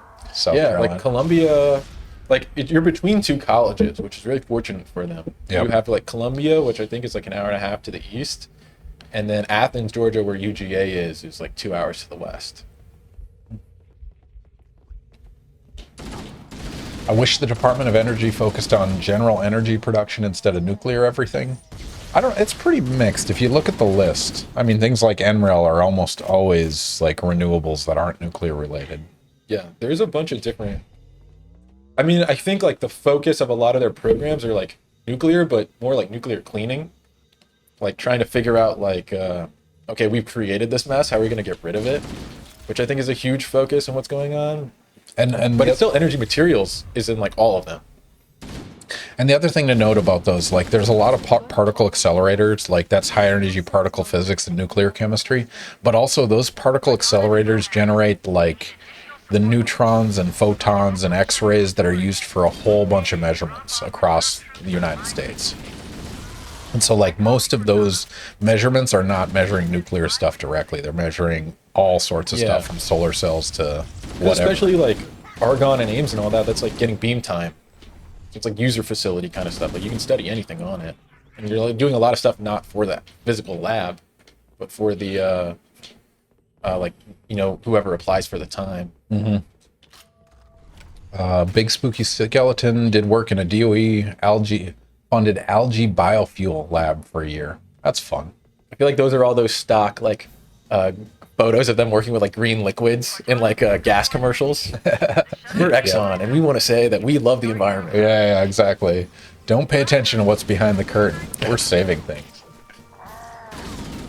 Stuck. Nice. Texan Space Agency, welcome back. I'm allowing my 3-year-old to negotiate staying up past bedtime, as long as she can present a compelling argument like an adult. I mean, Texan, it's fine if they stay up as long as they're watching Ask a Scientist Gaming. Yeah. So, if your Using the emotes, subscribing. yeah, if your 3-year-old can come up with a question for the stream, I'll accept them staying up later. Goo goo gaga. What is? Goo goo gaga. My youngest is 2.5. How I old have do you no think these perspective. things are? I'm not even close to being a parent. And I should not be. Don't worry. I said the same thing, and then it happened. Turns out, as long as you're not terrible, you'll do okay. Calm down, Bronco. I still have 11 take a drinks worth of points if we're partying tonight. Oh my Not god. 12? Oh man. You have to drive home unless you're Ubering home. Debbie bought me some Blue Label scotch for I don't know, celebrating existence, my birthday, and your birthday. Happy birthday, by the way. There's a request a factoid, somebody. Somebody request a factoid. Calm down, Bronco. We need one. You have, come on, 8,000. God, there's so many take a drinks. Faithful Fairy redeemed take a drink. Ashley Archie redeemed take a drink. Reese's Pieces requested a factoid. Big Spooky Skeleton, take a drink. So, Calm down, Bronco, take a drink. A Calm fun down. factoid is me and Ken have the same birthday. Yeah, crazy Ken and Quinn. I have the May same birthday. 25th. Same Yeah. birthday. I just turned 40. When did you turn? 27. That sounds about right. Oh my God, Bronco. Cheers. Keep drinking. Yeah. You see this list? I don't know if Got you're another, watching please? chat. That just happened. Oh my God. 1, 2, 3, 4, 5. Can. Thank you. Including Ashley, your terrible influence. So there's 2 requested factoids, actually. Bronco is matching each take a drink request. He spams another one. Oh That's my really cool. God. Sorry, catching up. Texas. Are you going to change games? What are you thinking? Yeah, I'm fine to switch whenever, honestly. Or if we want to do just infinite really quick, just to show the perspective change. I really want to show off how you can fill a car full of Marines with snipers and just ruin the game. All right, if you know where you're going in that, we'll just. So I beat it on normal, so I think you can pick any level.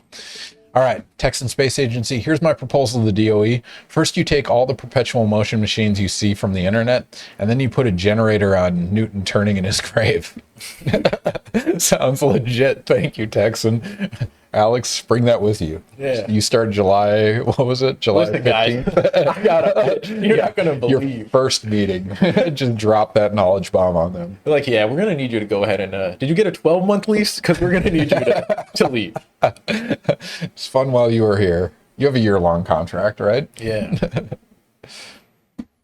90% of Ask a Scientist Gaming's audience is 3 years old. They type well for 3-year-olds. I'll give them that. Oh my God. Tonight is a drinking night, apparently.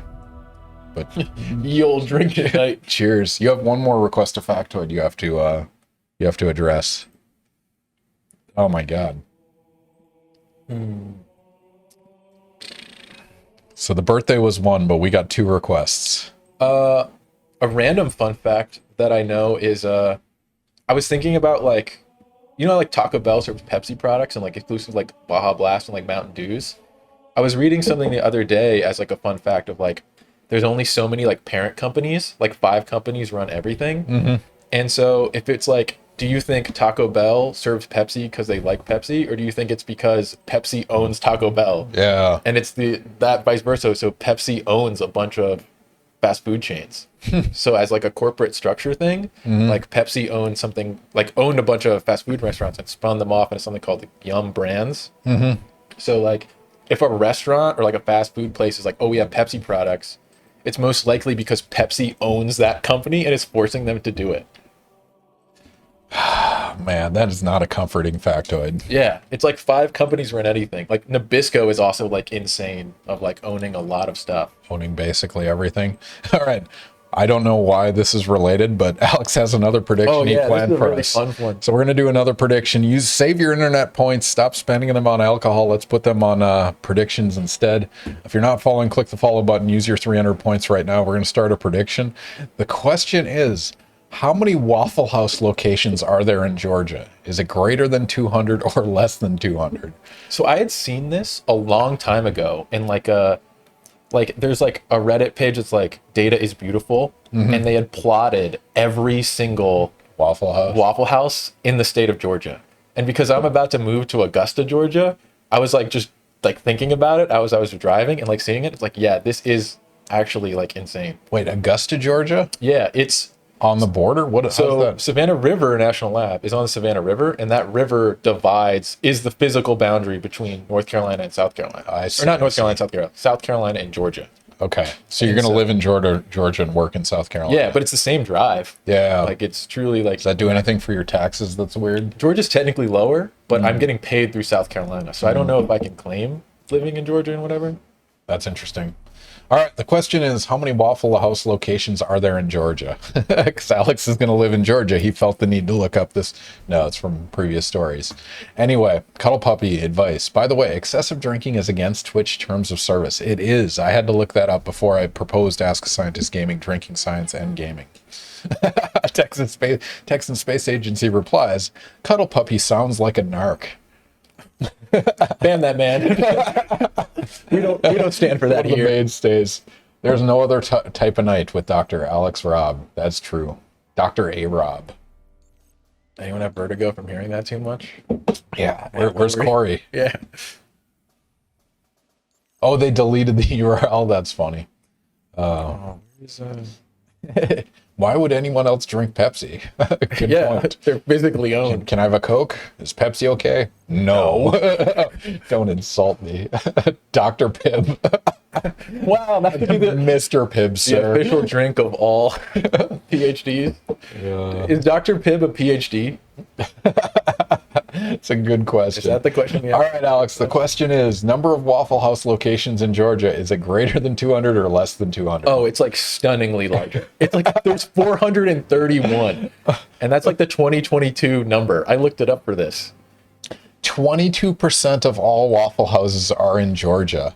Second place is North Carolina. Holy shit. So there's 182 in the state of North Carolina. There's like 230 in Atlanta, the city alone. Holy crap. I think I did the math once. Like, I just took the number of Waffle Houses there were and divided by the square mileage of Georgia. And I think it's impossible to be more than like 13 miles from a Waffle House in the state of Georgia. Assuming closest packed, Yeah, evenly assuming like if distributed. you like put them in a perfect grid, Yeah. like you could not be that far away from one if you even wanted All to. right, so the payout was low. Congratulations, anyone that said greater than 200, because you were right. There are 431 in Georgia, which is crazy. Waffle House. Yeah, who Have you heard? There's something in economics. It's the Waffle House Index or something like that. Oh yeah, it's the same thing for like the Big Mac, right? Yeah. What is there? Well, there's a couple different ones for storms and weathers. There's like, does Waffle House close or not? That tells Yeah. you how bad a storm The is. weather one is insane. Because I've heard about that, of like calling up and being like, is Waffle House open? And if they're like, we're closed, you're like, you need to evacuate. Okay, that is the Waffle House Index. It's here it is. I'll give you guys a link in chat right now. Is an informal metric named after Waffle House restaurant chain to determine the effect of a storm and the likely scale of assistance required in disaster recovery. It was coined by former administrator blah blah from FEMA. The metric is unofficially used by FEMA to inform disaster response. Holy shit. So they'll literally call Waffle Houses in the area and be like, are you open? And if they say no, they're like, we need to send a team. Yeah, this is going to be bad, ladies and gentlemen. That's amazing. Cuddle Puppy. I live in Georgia. There are, oh God, 292 quadrillion, 743 Waffle Houses on my block. Faithful Fairy I gotta lives. believe him. Faithful Fairy lives near the original Waffle House. The original? Oh man, I don't want you to reveal anything, but I'm curious. I'll look it up. Original Waffle House. We're just gonna dox him live. No. Send me your address. I'll find which one Yeah. it is. It's in Georgia. You tell us yours, I'll tell you Ken's. Avondale Estates is the city. That is the original Waffle House. Mildly related, now that we're talking fast foods, do you know where the name Carl's Jr. comes from? Oh. So it used to be Carl's, but they created a drive-through because apparently the military can't stop and eat at an actual location. They can only drive through for food. So they created Carl's Jr. Carl's Jr. ended up being more popular than Carl's. And that's what propagated. So, Okay. fun factoid. Anyone that didn't request that. But probably over 200. Sorry, I'm catching up on chat here. If anyone offers you 10-to-1 odds, it doesn't matter what it is. Yeah, you take those odds. Yeah, somebody should be. I made a lot of money off of fading. Yeah, because that would have been 27-to-1 payout on a 50-point bet. So yeah. Yes, but he's not a medical doctor. Dr. Pibb's not Oh, medical. Texan brought up the Waffle House Index. I apologize. I hijacked your comment. That's pretty Sorry. crazy. Midwesterners to move to Georgia. Waffle House sucks. Yes, I don't like Waffle House. My wife hates it. Question, is Waffle House hibachi? They cook in front of you. Oh, Faithful Fairy revealed Avondale Estates is the city. Oh man, imagine being a scientist who gets septillion mixed up with quadrillion. Yeah, I apologized. I did not count the number of decimal places. Another ghost coming our way. Why is Carl's Jr. called Hardee's? I have no idea. That blew my mind when I moved from Minnesota, California. It's like a regional thing, right? Like there's Carl Jr.'s and Hardee's. Because I haven't seen like many Carl's Jr.'s. Cuddle Puppy and Texan are fighting now over just full house sucking. We're having discourse. Yeah, no, this is fine. This is what we do. This is fine. We drink a lot of alcohol, pretend to talk science. Really, we talk about fast food. UNSC distress signal intercepted. But if you can model Waffle House behavior, you can make predictions about the world. Apparently, I found a. Okay, I gotta go save these guys. So one of the things that I hate about Halo Infinite, and I bought this game in December, and I just beat it like 2 weeks ago. And so like it was like, I don't know. Oh, you have the controls very different. Yeah, I have them. The triggers are reversed, so you'll have to change that back. Oh, you play like an actual left-handed person. Yeah. No, I have reverse triggers. Like when I shoot an actual gun, it's lefty. Like that's the difference between you and I. I conformed. What's crazy is I'm right-handed in everything else except skateboarding, martial arts. I was a southpaw, and then video gaming, southpaw. So yeah, reverse the triggers. I remember randomly my parents gave me left-handed scissors when I was like 18. Like I graduated college, I was like I needed it for some project we were randomly doing, and now I have them. And every day I'm like, well, I've already learned how to use right, so these are just annoying.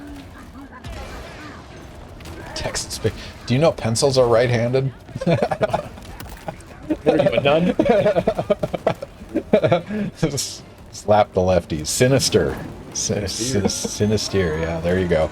All right, we missed one from Calm Down Bronco, and I had to go back to this. Thankfully, it's in my notes. We did a detour with Waffle Houses and whatnot. Do you have any advice for writing papers / proposals and reading literature? Man, so on the writing extreme, I think one thing that was like really positive is like knowing when to publish. I mean, like I get that's like backtracking from what you're saying, but in the sense like you had to have a clear vision in mind of like, okay, what would this paper's like narrative essentially be prior to publishing, and then that kind of guides steps forwards. But it's like in our process that we did, we would always sit down with Ken and discuss like, okay, here's what we generally think the narrative of this would be. And there's obviously like project kind of outlining in the beginning of like, okay, we're searching to do this, and this. Some experiments and controls for that would be this, and this. And then obviously the publishable result is always what you're looking for. And so it's like, okay, when we've completed or proved something like this, or if that doesn't work and we prove this, then we have something that would be ultimately like what we can look to publish. And then I think like if you have that in mind of like the result we're trying to showcase is X, and then that's the time to start writing, and that's the time to start, producing the paper with that goal in mind. Other than that, I think like just general basic things are like when you get close to that point, like when you have some kind of result that would be lucrative, or like not lucrative, but like publishable, I guess, is like start writing, but look at the journal formats and like all that, like little details.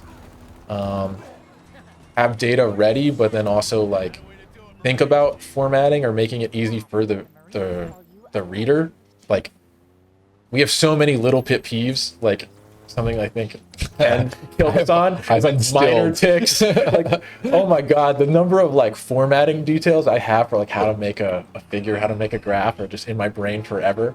Like just hard, like down to like font sizes I have memorized of like what the font should be, but that's just obviously particular. But like there are some things that are helpful in small things, and like journals, and there's like 4 or 5 papers by Prashant Kamat and a couple of people out there of like how to format things so it's best for the reader. Mm-hmm. So it's things like if you're going to put 2 data sets like one above the other, like they should probably, if you want there to be a correlation, like they should have the same x-axes, or like things like that. Or like when you take a journal, most people are going to print it in black and white, so like your color should be differentiable if you print it on pure black and white ink, or label them, or like things like that. And there's a bunch of different papers in that regard too. And those are like nitty gritty details. I think too, if you read a lot of papers, you'll see there's like metas of like, we did this and the result was this. And then like that, like we sought to do this, the example was this, you know, like following like narrative guidelines throughout it. Like sections become repetitive in the meta as you read a lot. And then trying to think of any other like relevant details. I'm gonna link the YouTube video. Yeah. Okay. So students in my group will come out incompetent at a lot of things, but what they will do well is make graphs and write. Yeah. They'll understand the rules of it. And so I have a standard PowerPoint that I give to my research group that I recorded this last cycle, which I shared. There's the YouTube link. It's basically my advice for writing papers, planning it out, outlining figures, graphs, tables. There's a lot in there. Like it's I think you were like it. I think when you tweeted it, you were like, "Here's my 40-minute talk, where 20 minutes is how to make a graph." Yeah. So this PowerPoint or this YouTube video is an hour long. My full talk is like 2 hours. We did like 3 group meetings or something like that. So it's a substantial presentation. But I mean, it's everything. My advice, like all these pet peeves I have reviewing, and you're right, Texas Space Agency. Sometimes we are reviewer number 2. Which is fun. We need to get back to group reviews. Yeah. We didn't do those for a while. Yeah, and like the reviewing process also like kind of helps out a great bit, like in doing that.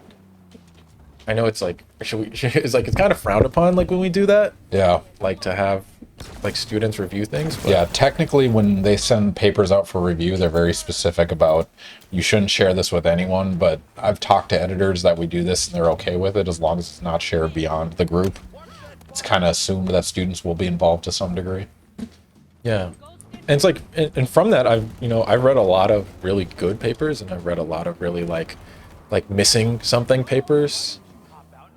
Like, oh, this needs like to be done, or there needs to be a control there, and like you kind of get like that.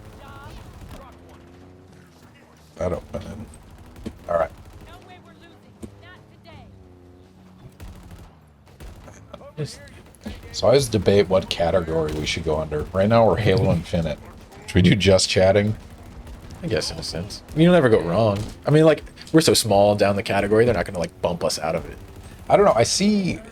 I've been trying to track this. Like, it depends on what time of the night it is, as well as what category. I haven't dove entirely into it, but it does make a difference. We're actually in the pools, hot tubs, and beaches category.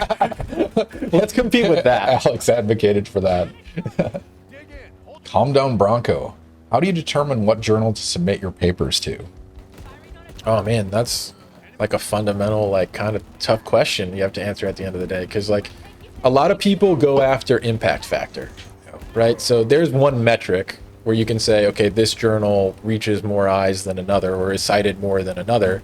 But there's also niche journals that are like very specific to certain groups. Like, the people that are in this group care about X thing. Mm-hmm. So it's like, what do you want to do at the end of the day? Do you want to go after just general like notoriety? Like, this is a journal that gets cited a lot. People read it. General audiences and eyes will see it. Or do you go after like, I'm going to go to this particular audience? Like, this is, who we intended to see it and who we want to see. So I think you got to weigh that. And obviously there's like a bunch of different journals, but just keeping it like generally applicable. I think that's like the main conflict I think most people would have. And there's like a bunch of different strategies for going about that. There's like, you could just start at, what you know or what you like. Like, if this is a journal that you think is a good impact or a good community for it, you could start there.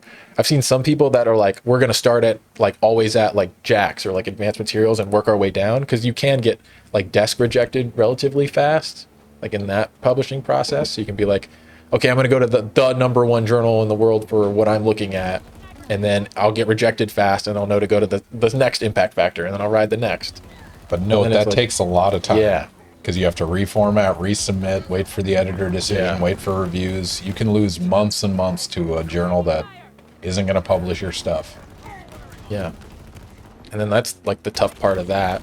But if you got time and you're, if you think, like, if the metric that's important to you is like that, like getting cited or being in a top tier journal, then I guess that's important as well.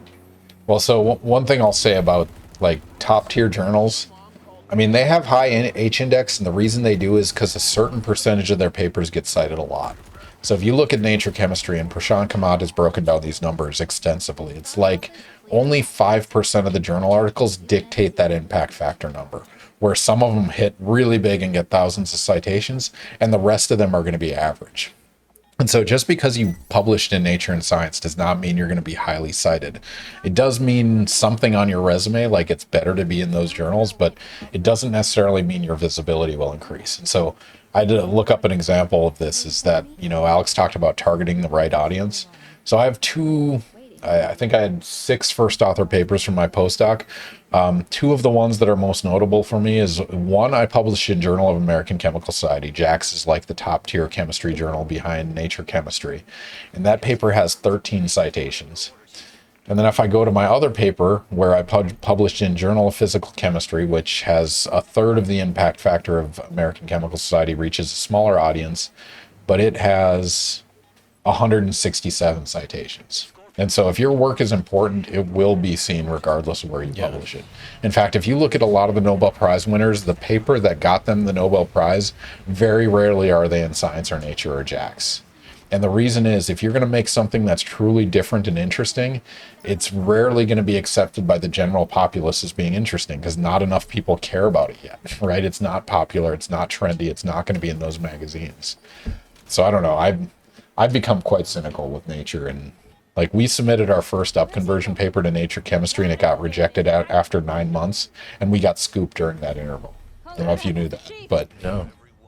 I got super jaded after that and stopped going after top tiers. Another thing that I think is interesting, that's like a new metric that's kind of going on as well, but I think it depends on like what kind of field you're in, is like the preprint stuff. Yep. Like going into archives. Yep. I think chem archives is really cool as a concept. Like if you come up with something initially very interesting, like if you were in like total synthesis, I can definitely see how that's like where you want to go for. Get your flag in the ground. Yeah, Say, or "This like if is you want mine." to say this is mine, or like you have a huge breakthrough that you know like, oh, this is going to change things. Yep. Then I can see how it's really applicable. And I think it's also cool that like, okay, I put this out here like prior to me even doing like a 3-person review. Yep. And then just being like, okay, let the world see it. What do you guys think I need to fix or change as like an editorial process? I know in certain journals I was reading, I think through like different means, they were trying to do like change the review process. They don't like it just being like the reviewer 1, reviewer 2, reviewer 3. God, the tank is so hard to drive. It is not. Oh, you're about to fall down a mountain. Yeah, I'm just gonna eat this. But like, it's like the general process of like having 3 people look at your paper is not enough people. Like you need to have a scientific consensus, and then they've been trying a different means of like, okay, we just have a viewer base of like 25. Yeah. So we send to like 25 people, all get like a Google Drive link, and you can all edit, do commentary and stuff in real time. Crowdsourcing it. Yeah, and we give them like a shorter window, because then in theory it's like, okay, if 25 people looked at it for half the time, you could accomplish more in that period of time, and you would get a greater like, what does the community feel about this? But then I think like the problem was then like, what's it like where everyone thinks someone's going to call the ambulance, like bystander effect. Yeah. Like, oh, I don't need a review, like someone will get to that. I mean, And and then, like, 25 people is a lot to ask. Yeah, I don't know what the exact number was, but I think Yeah. it was like a pretty big But even that, like, group. I have 7 papers to review this month. And like Nice. half of them are ones I've not reviewed before, other ones, but I know the editors, so I'm like, yes. It takes a lot of time. It takes a lot of time and effort to review. So I don't know the answer, but Yeah, hopefully it's somebody definitely, figures it out. there's something we got to do, but I like that they're looking at like a modern solution to a problem, which I think Yeah. is pretty cool. I mean, as long as the comments are legitimate, but Yeah. ultimately some editor has to look through those comments and weigh how good they are. And Yeah. like the editors rarely read the papers, so they have to rely on reputation, which is hard to crowdsource. So I don't know. They were like going through, I think it was like on Twitter reviews from like F. Albert Cotton from a long time ago, where he was just like, these idiots don't know anything, and like him just bashing reviewers. And it was like funny, like, because also like the slang term for like idiot in like that era was like very just kind of like funny. I think he called people like, I can't even know what some of the insults were. Yeah. Like, you jabronis. That Like, I sounds don't like even- Cotton. The rumor is Cotton might have got a Nobel Prize if he wasn't such an asshole. Yeah. Texan Space Agency. But doesn't that mean you'll get like 10 times the reviewer number 2s? Ooh, yikes. But I mean, if you're not familiar, reviewer number 2 or reviewer number 3 generally refers to that one asshole that either doesn't get it or doesn't understand or doesn't like it. It's like arbitrary reasons. They like, it's like the compliment sandwich. Like you say something nice, and then you say something mean, and then you say something nice. It's like that process, but with human beings that have read your stuff. Yeah. And that's editor's discretion how they order the reviewers. Yeah. So some do it that way. Reviewer 2 is the shitty one. Most grants, reviewer number 3 ends up being the hard ass. And that's, again, the program officer doing that, which is an interesting strategy. I don't know the decision tree behind that. Rewinding for a second about the conversation about cotton. Yeah. Dr. Stigman has a fantastic like rant about him. Yeah. Like the first day of I took group theory with him, and we walked in on the first day, and he was like, okay, there's not going to be any homework, there's not going to be any tests, and the book for this class is like Inorganic Chemistry by like Cotton. He's like, but Cotton is the biggest asshole in chemistry. He's like, and even in death, I don't want him to make any money off of this book. So the only time he used his computer all semester was he turned it on to show us how to pirate the book. And he described to us about like how his PhD advisor and Cotton at an ACS meeting got into like beef. Yeah. And they had like a fist fight. Yeah. And he's like, yeah, if someone's going to swing on my PhD advisor, like I have to go out into that parking lot and I have to swing too. So like, yeah, that's Harry Gray. Harry Gray and F. Albert Cotton butted heads a lot. yeah. Guess Cotton did with a lot of people. They telling us stories too about like, if he was like, I want to use this hood, he would just take your stuff and like throw it. Like, why would you do that? That's just brick moves. No, I will not take a person like that in my research group. Yeah. Your tank is about to blow up. Yeah. Until the wheels fall off. So this, when I played this, it was just like cruising around scenery. I started ranting about Yeah, like it a just little bit. is beautiful. So you can resolve this. Yeah. No, I agree. And something they did in this was much more open world, right? Where you can explore space. But like for me, who can only sit down like 2 hours a week, I can't stay with the storyline. I don't know where I'm going. I have to like relearn where I am every time I start. It took me 6 months to beat this game, which is crazy. But fun factoid I'm going to add here is that, so my wife and I, we bought Halo Infinite and It Takes Two on the same day. It was like Christmas break or something like that.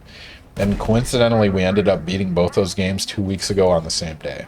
So on 6 months of Gamer day. casual gameplay, we just beat them at the same time, which is absolutely amazing coincidence. Oh, calm down, Bronco. All right, I'll do one more.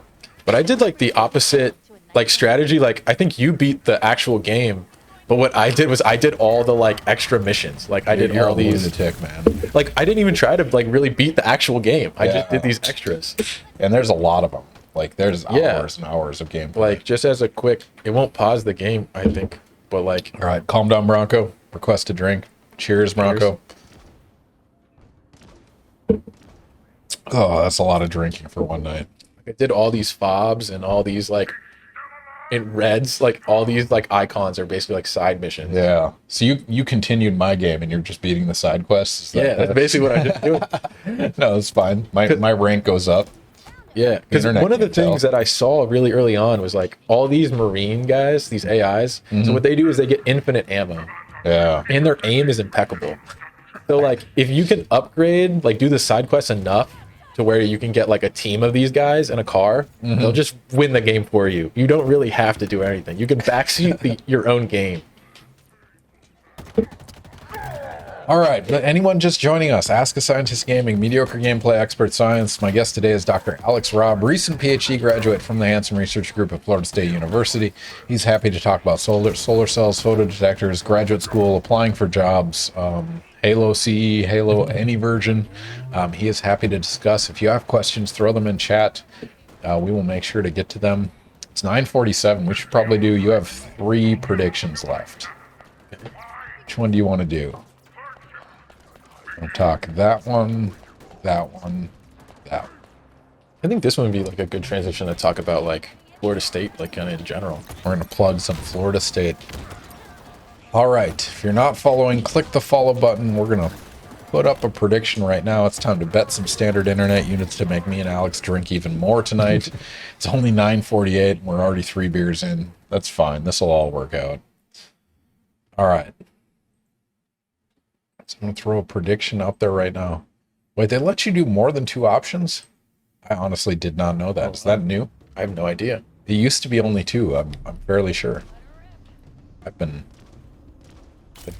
limiting my guess to 2 option questions. I should expand that. All right. Prediction, gonna pop it up there right now. Get ready with your standard internet units. It's time to spend them. You have 2 minutes to answer. 1997 to 2009. How much money did the Taxol patent make for Florida State University? Yeah. So for those of you that aren't familiar, Taxol is a big patent. It's for an anti-ovarian and breast cancer drug. And that was actually synthesized. The synthetic procedure was Bob Holden at Florida State University. He patented that procedure. That was the procedure used by, I don't remember which company. Bristol Myers Squibb. I Okay. think. They're the ones that produced it. And this patent made a lot of money. That was, chances are, if you know somebody that's recovered from breast or ovarian cancer, they took Taxol. And so it made a lot of money between 1997 and 2009. The question is, how much did it make? Greater than 250 million or less than 250 million? Put your predictions in there now. You are on Ask a Scientist Gaming Honor Code, so don't cheat in terms of looking this up. You'd have to read a bunch of articles to put it together. Oh, to get the number, it's not on a Wikipedia Yeah. page. I don't think you can just like straight Google it. I feel like I'm not allowed to vote on this prediction. No, you absolutely are. And these aren't obvious necessarily, but we'll see where it goes. So you've seen enough of these prediction questions. You've seen good ones, you've seen bad ones. Did that guide your decision of what questions? No, to I ask just and truly why? wrote them random, and then a lot of mine are all like number higher or lower, Yeah, and I just tried to pick a good number. Yeah. Was like the sense that I would go with. something that Yeah, seems believable. Oh, shoot is the left trigger. It's like inverted on this one, like I didn't fix it, so.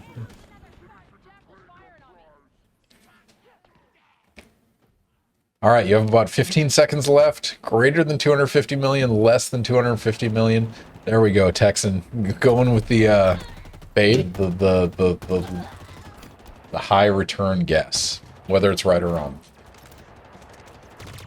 All right, Alex, what is the number?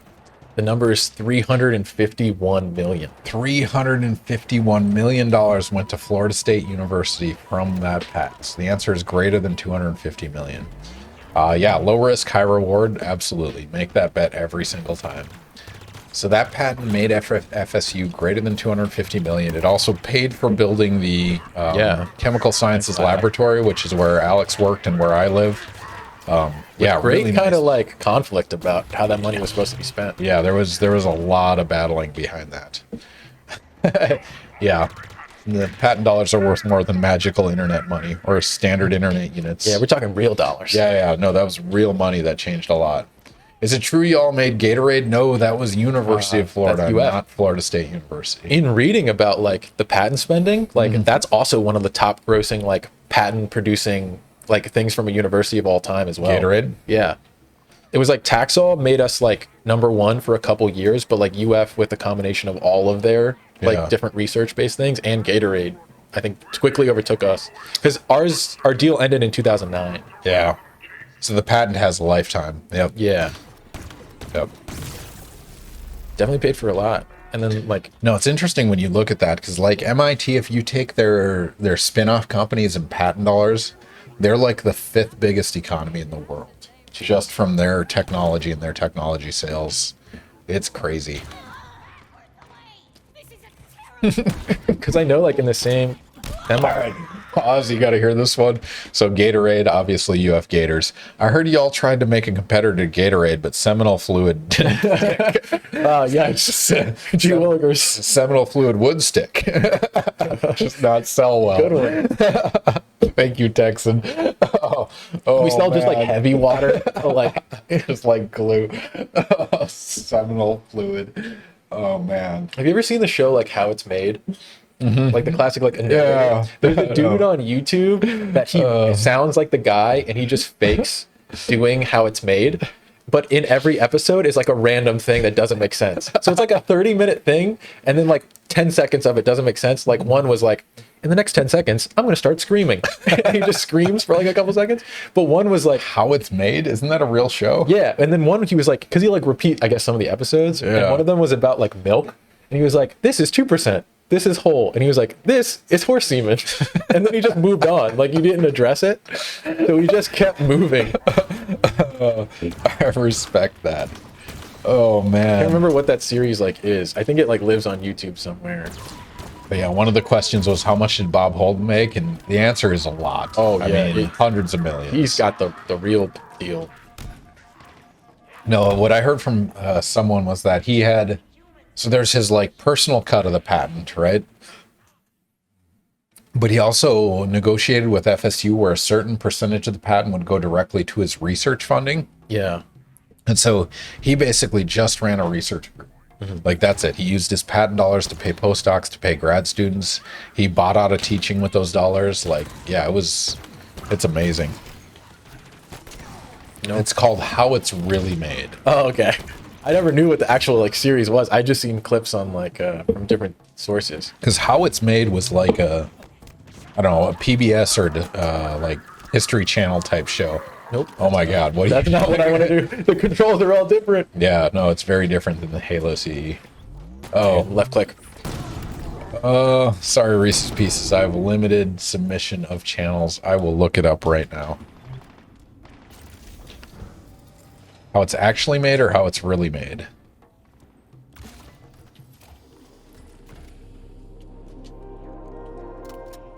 It's really. So I'm popping up YouTube in the background. Hugbees? Is it Hugbees? Is that the one I'm looking for?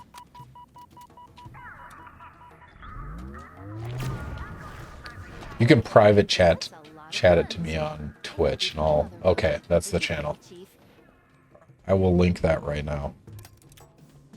Apologize. So at some point I should start allowing people to, like, there's different status tiers, right? Okay. Like you don't have to be a moderator and you can still post links. Gotcha. We should figure that out for the next stream. Yeah. You can still moderate even though you're bigger and better things. Yeah, of course. I mean, I don't see why not. Show up to stream. Hugbees.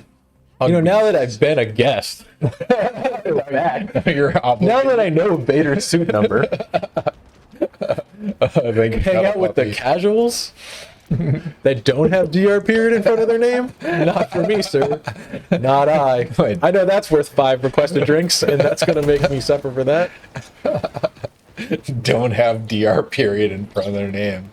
I mean, that's why we all do it, right? No, the one time I'd bust out doctor in a pretentious way would be like, anytime a medical professional tries to pull like that shit, like, you have to call me doctor. You also have to call me doctor. Yeah. In fact, I was doctor when your whole community was still working in barber shops cutting people. You're not up with even a razor doctor, blades. you're a Like, physician. oh man.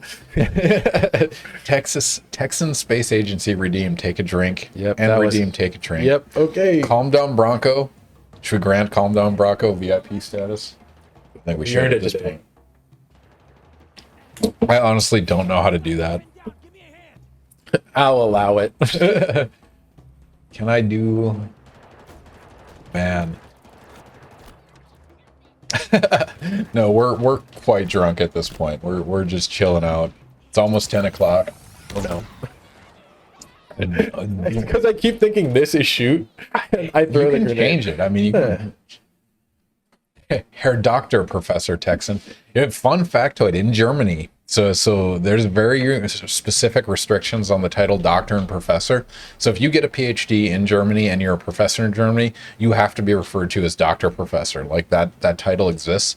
If you did not get your PhD in Germany, referring to yourself as doctor in Germany is actually illegal. Wow. And so I don't think they've ever enforced it, but that's like their internal rules and formalities behind it. That seems like a fantasy crime. Like jaywalking. Well, like, who's getting arrested for that? I mean, it was one of those things. The Germans, like, they led research for a long time. I mean, prior to World Wars, they were a dominant force, and there was a discussion at some point of what the official language of science should be, and it came down to German or English, and it was debatable. So they were very protective of that. This here 1911 says, I don't have to listen to German ever again. Herr Doctor Professor. Oh, man. Too many drinks in.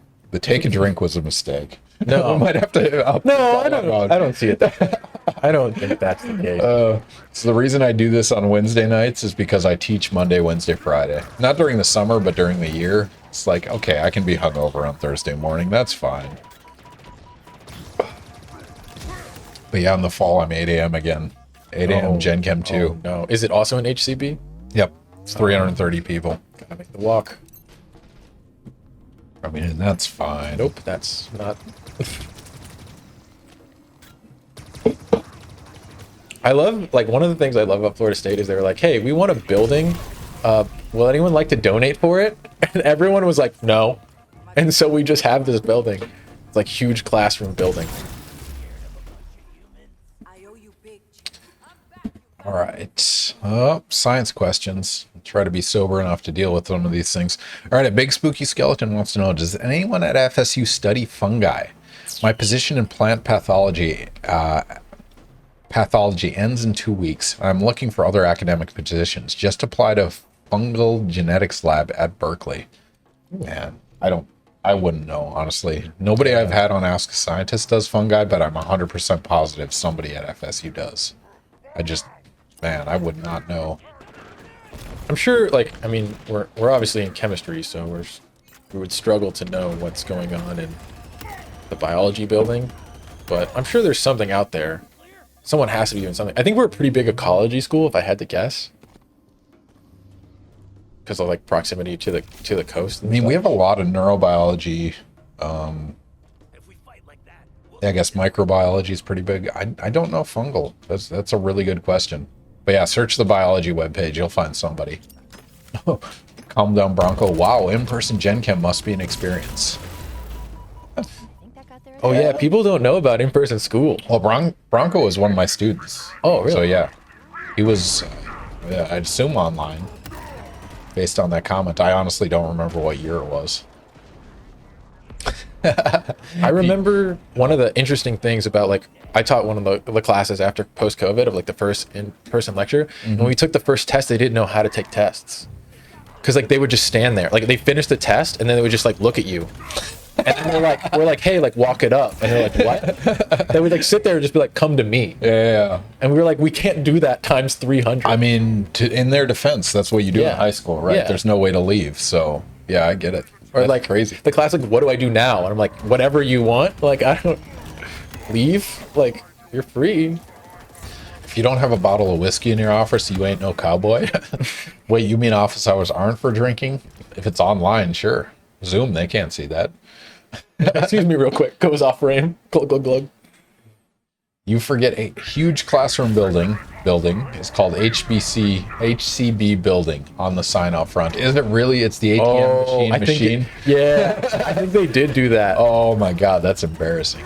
Bronco, summer 2020. Oh, yeah. No, it had to have been fall. Yeah. Fall 2020 is probably when I taught it. They're recommending. Shoot, I don't even wear pants to Zoom office hours because you don't have to. So in the fall, I'm teaching Gen Chem 2, and I'm doing online office hours and online testing. I'm not going back. There's no reason to, as far as I can tell. Fun fungi fact: Florida has 95% of the Polyportia diversity, woody bracket mushrooms in the U.S. Florida was basically South America during Pangea. That's a fun factoid. I thought they were about to be like 90% of all fungus is in Florida. I was like, yeah, in my apartment right now. Yeah. You don't have air conditioning and humidity gets in. Yes. That's pretty crazy. How many of them should I eat? What percent of the 95%? Jeez, that's crazy. What about cheating? I want online learning. So fun factoid is I've been doing statistical analysis on exams for several years now, over 5 years. And we did a analysis on online versus in person. And I did online testing with no honor lock, no proctoring or anything. The prevalence of cheating was no higher on online exams than in person. And it turns out there's a body of literature to support this. It basically says the people that are going to cheat regardless of whether they're in person or online. And the people that aren't going to cheat aren't going to cheat. And it's a pretty consistent outcome as far as literature goes, which is kind of crazy. It's like there's a certain 5% cheating rate that's just going to exist no matter what, no matter the venue. Just kind of crazy. Big spooky skeleton dropping knowledge. Most of them are woody and not really edible. Not poisonous, just difficult to chew. Like someone who tasted them all. Not with that attitude. Let's see. After this, so I live kind of in a wooded area. We'll just go outside and try some moss and see how it goes. Like a charcuterie board of bark. Let's give it just a sampler plate. the old college try. They can't all be bad. Whoa. How do you even count this? You're only counting people caught cheating. So no, it's not the people caught cheating. It's basically I have linking questions between exams, so I know the difficulty spread of the test. And so I can basically say if a certain percentage of students were cheating, this difficulty spread would be broken by a certain amount. And it's a statistical tool, so I can't say, this number of people or this person is cheating, but I can say if this percent of people were cheating, this is the outcome I'd expect. And if that doesn't happen, I can say what the low end estimate of it is. So it's using something called item response theory or a modern testing theory to look at outcomes and compare between those exams. It's really cool. I have a colleague at Minnesota, Ben Sorensen, who's done this work with me, which is kind of fun. Calm down, Bronco. I don't want to be an accessory to you guys poisoning yourselves because of my drinks. I mean, no, you take no responsibility. I will go on YouTube right now and say Alex, Robb, and I are both responsible for what we eat after this stream. I'm the most responsible. A big spooky skeleton redeems. Take a drink. Yeah, hell yeah. Cheers, Alex. Cheers, a big spooky skeleton. Thank you as always for joining us. It's a pleasure to hang out on a Wednesday night to drink and talk science. Man, that's fun. Fungi and phytoplankton, they're the most prevalent things along with bacteria and various other things. Hey, there's two fun guys right here. Dad jokes. See, now you have to have a kid. Ashley has redeemed. Take a drink. Yep, cheers, Ashley. Thank you for joining us. We'll see you tomorrow at 3 o'clock. 3 o'clock Eastern time zone. Take it slow. You can't drink like we're 16 anymore. We can, but it's not wise. You can't. I'm just kidding. Sounds like a challenge. Oh man, it's 10:06. Feels like a lifetime already. That's a factoid. That's fun. Yeah, no, it's true. I cannot drink like I once did. So last week I went to Washington, D.C., and I was invited to be a senior mentor at a NSF career writing workshop where basically junior faculty present their career proposal ideas and we give feedback and things like that. And we went out and just drank, and I can't do it anymore. I think it gets to midnight, 1 o'clock, and all of a sudden I'm just collapsing. I drink until I can't hear the incoming and screaming of innocence anymore. That's poetic. Write that one down. Oh my god. Damn, Robert Frost. Chill. I'll drink you under the table. Texan, I'll tell you what, next time I visit Texas, we'll get hammered and do some blacksmithing. It'll be fine. We'll figure it out. What's that show? Yeah. History Channel that's like blacksmithing? Oh, there's like one on Forged in Netflix Fire, too. Isn't like- it Netflix? I don't know. I think it's probably on. Yeah. Just that. Texan, do you watch that Forged in Fire? The it's like a competition. Right? Yeah, For I bet he's like, reality show. yeah, I got like first place 3 times. Man. We'll have Ask a Scientist blacksmithing, just like I'm doing my best because I've Yeah. never done it before. Let me get a couple in and give me a sword. Get hammered while hammering. I like it. Ooh, that's a good That's title. the catchphase. Yeah, write that down. That's No, your stream title needs to change. yeah, there's a Twitter bio right there. Mm-hmm. Right there in the open. It's clever. All right, I'm going to run to a restroom. You're on your own. Gotcha. Drop knowledge bombs on the audience. Actually, you should answer some of our random questions. Okay. Let's do the classic. What movie or TV show gets your discipline wrong and what gets it right? Okay. Oh, okay. Fair, I guess. Yeah. So I guess in answering that question, I mean, turning a basic question into a story that nobody asked for. I was in line at like some fast food restaurant, And I remember overhearing a conversation that the employees had about how a lightsaber would be a horrible, horrible weapon. And I could not have agreed more to the conversation that was being had. Because basically what they were describing is like, okay, if a lightsaber actually worked, like it was like a packet of light at the end of it, well, it would be like massless. So like you're swinging this thing around and it can cut through anything, but it has no weight. So you have no idea, like when you hit something, there's no like response back to you like, oh, I hit something. So like if you swing, you're going to swing through anything. So like how do you know when the blade stops? You probably cut your like arm or leg off or something. So it'd be really hard to like learn how to do it. I even know, like, not even talking about even the lightsaber portion of it, but like one of the changes they made for the modern Star Wars film is that they gave Kylo Ren, like for his sword, they gave it a hilt. And that's because when they were doing lightsabers for Star Wars, it was so bad, like because they didn't have hilts and it protects your hands. So when you both swing, they slide. And then a lot of like half of all collisions went straight into the actor's knuckles. So they were just constantly hurting their hands, like breaking fingers, like real bad. So they gave them a hilt. So even lightsabers, like in their construction, are really bad because in theory the two would collide and slide, and you cut your hand off. So like lightsabers are horrible. And then not to mention, like, let's talk about how slow the like laser guns are. Why are laser guns always incredibly slow? Like you shouldn't have time to block it. Speed of light. Yeah, the speed of light is quite fast. No, I think the argument is those are like plasma bursts, right? Yeah, they look or like light, something. but they're not light propagating. Something I thought about in describing it to my general chemistry class too, of like, we don't even have a perspective of what the speed of light is. Because if you flip the switch in your room, that's not light, that's latency. The limiting factor is the latency in the wire. Yeah. So and you the only have switch. true perspective of what the latency of flipping the switch is, not actually what the speed of light is. Yep. So even our description of it isn't right. Or like what you think in your head. All right, so Star Wars got it wrong. Yeah, that was basically what I got at. Yeah. Fair. What gets it right? Ooh, what gets our field right about light? I'm not particularly... I mean, a lot of people play with like lasers and lights, and like all of that is kind of like not particularly right. Have you seen Real Genius? Real Genius? No. No, the 1980s. It's Val Kilmer stars in it. It gets lighting, optics, lasers right, and it kind of captures the graduate school experience. So I've thought about like having the group watch this, but I don't know if this is a like old millennial should show the kids a movie kind of thing. I'm not going to force that on the group, but you guys should watch Real Genius if you've never seen it. It's pretty spectacular. All right, Calm Down Bronco wants to know. Keep in mind, Alex has graduated. He has nothing. Like I can't ruin his career from here. So I'll do that just fine on my own. yeah, exactly. He'll show up and propose perpetual motion machines. Quick, while Ken is gone, what's the worst experience you had in his lab? Man, I think it's like we have like those general questions that we talked about. I burned my hands a lot.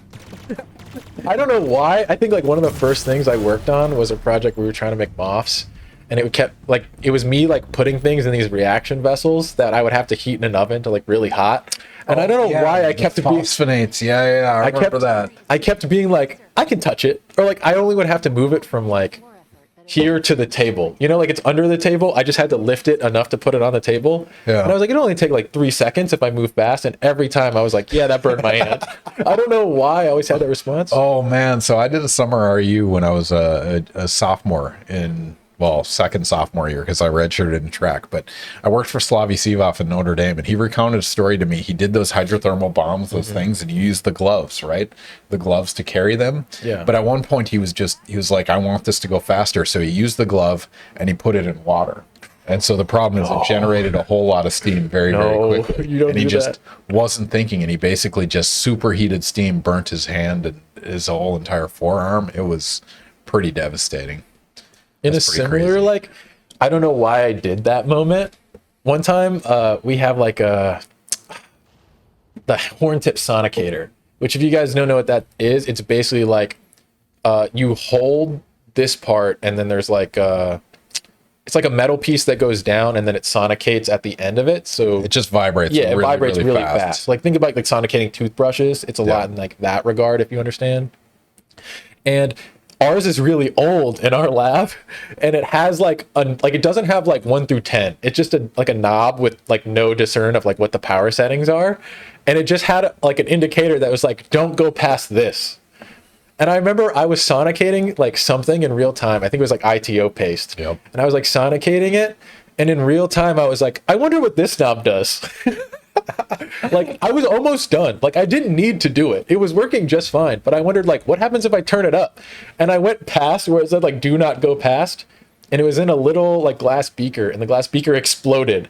And luckily it's inside of this like wooden crate that we keep it in case, I guess, of that reason. And it just exploded blue everywhere, like coated the entire inside of the crate. Like that color. So Bronco used a sonicator to lice cells, and that's a standard sonicator. Typically, it's a bath where you put samples in. What Alex is talking about is a horn sonicator, where you basically submerge a probe inside a sample.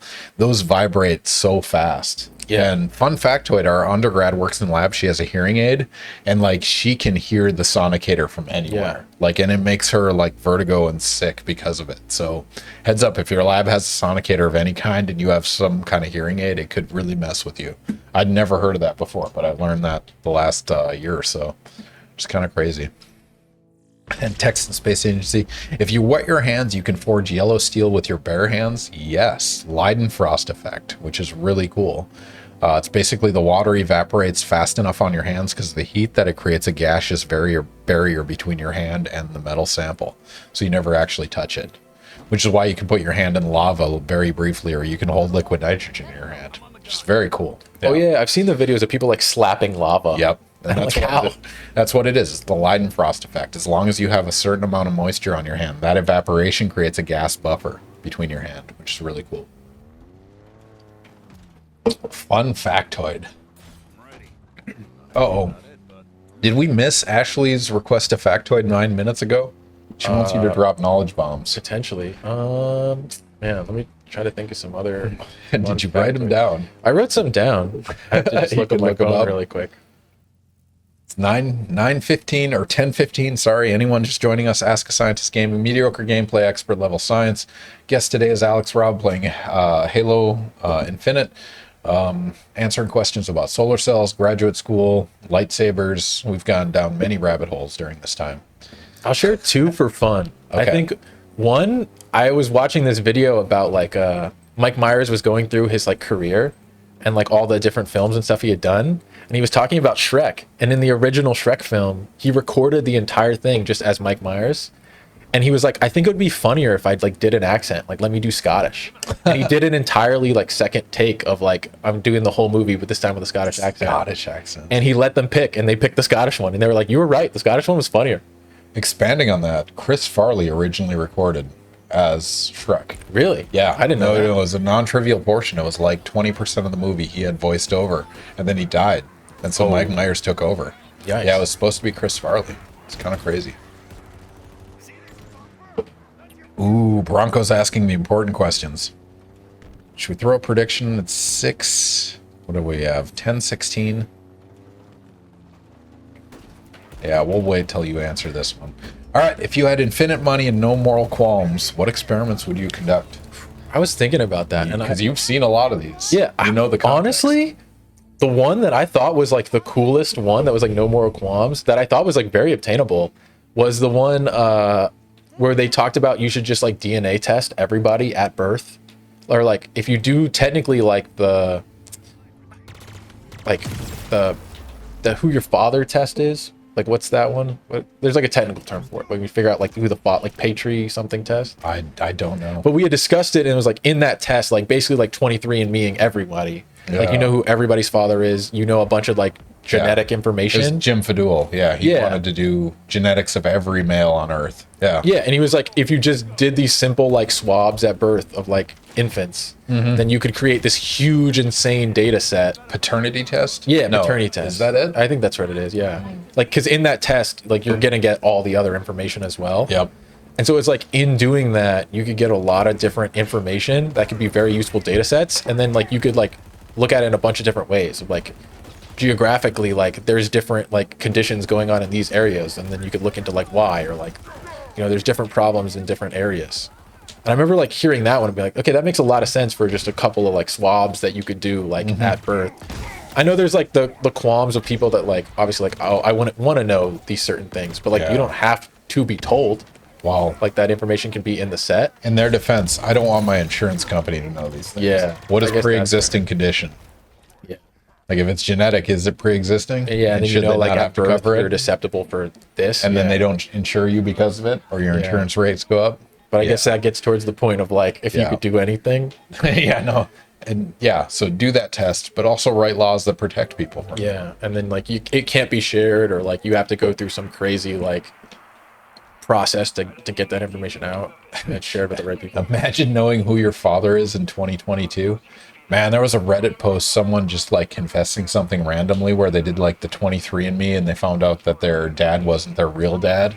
And the mom, like he brought it to the mom and apparently she had used a donor of some kind. And all of a sudden he has 12 brothers and sisters because they're donors. That's crazy. Like that's, but that, I guess it's fairly common. Yeah. Okay. Through there. Have you seen the movie Gattaca? Yes, I have. It's an amazing movie. I strongly recommend any sci-fi nerds watch the movie Gattaca. Really captures this genetic engineering and nature versus nurture. It's a really fun, I don't know, perspective on that entire discussion. And in general, I love sci-fi because it really, they take a lens to the things we work on. Like it's very easy for me to get tunnel vision on like what's my next grant, what's my next paper, but let's think about big things, what science can do with big ideas. And really sci-fi gets to take that to an extent that most of us never even think about in the lab. And they're pretty good at predictions. I mean, 1,000 monkeys typing obviously will come up with some correct things, but some of the really good sci-fi writers know science well enough to extrapolate to what the future will be based on this information. So yeah, I love Gattaca.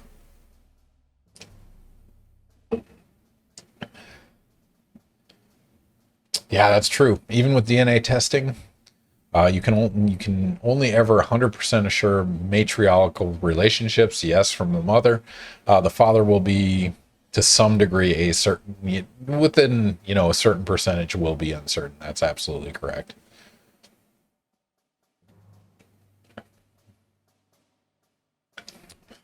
It's almost NARC time. How much time should we give Alex to? So NARC, Alex has seen NARC more than anyone that's been a guest on this stream. So the question is, how long is it going to take him to beat NARC? We should probably do a prediction on that because the current record holder, I think, is Robb Lazenby at, I think he was at 18 minutes. Let me double check that. So how long is it going to take Alex Robb, who's a gamer, who knows the game, who's seen the game? How long is it going to take him? That should be our prediction. Let me see. I'm going to look up my list of times.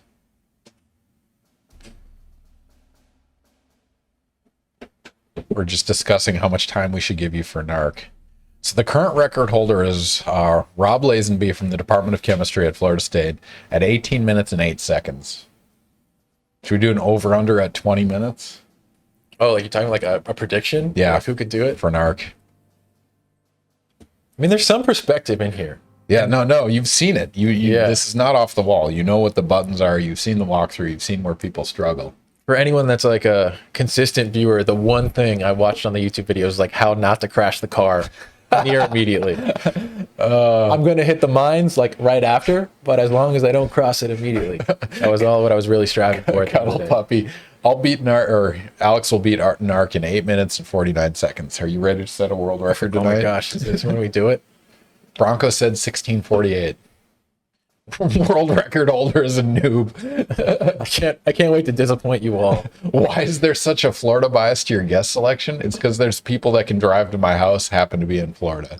That is it. It's basically FSU faculty because I tried doing remote streams for a period of time and it was a huge pain in the ass because you have to like deal with green screens and like dealing with Zoom or Discord or sharing that information. It just does not go well. All right, we should do another one of the predictions. You got 2 left? How many left? These 2 right here. Which one do you want? I'd like to do that one. All right.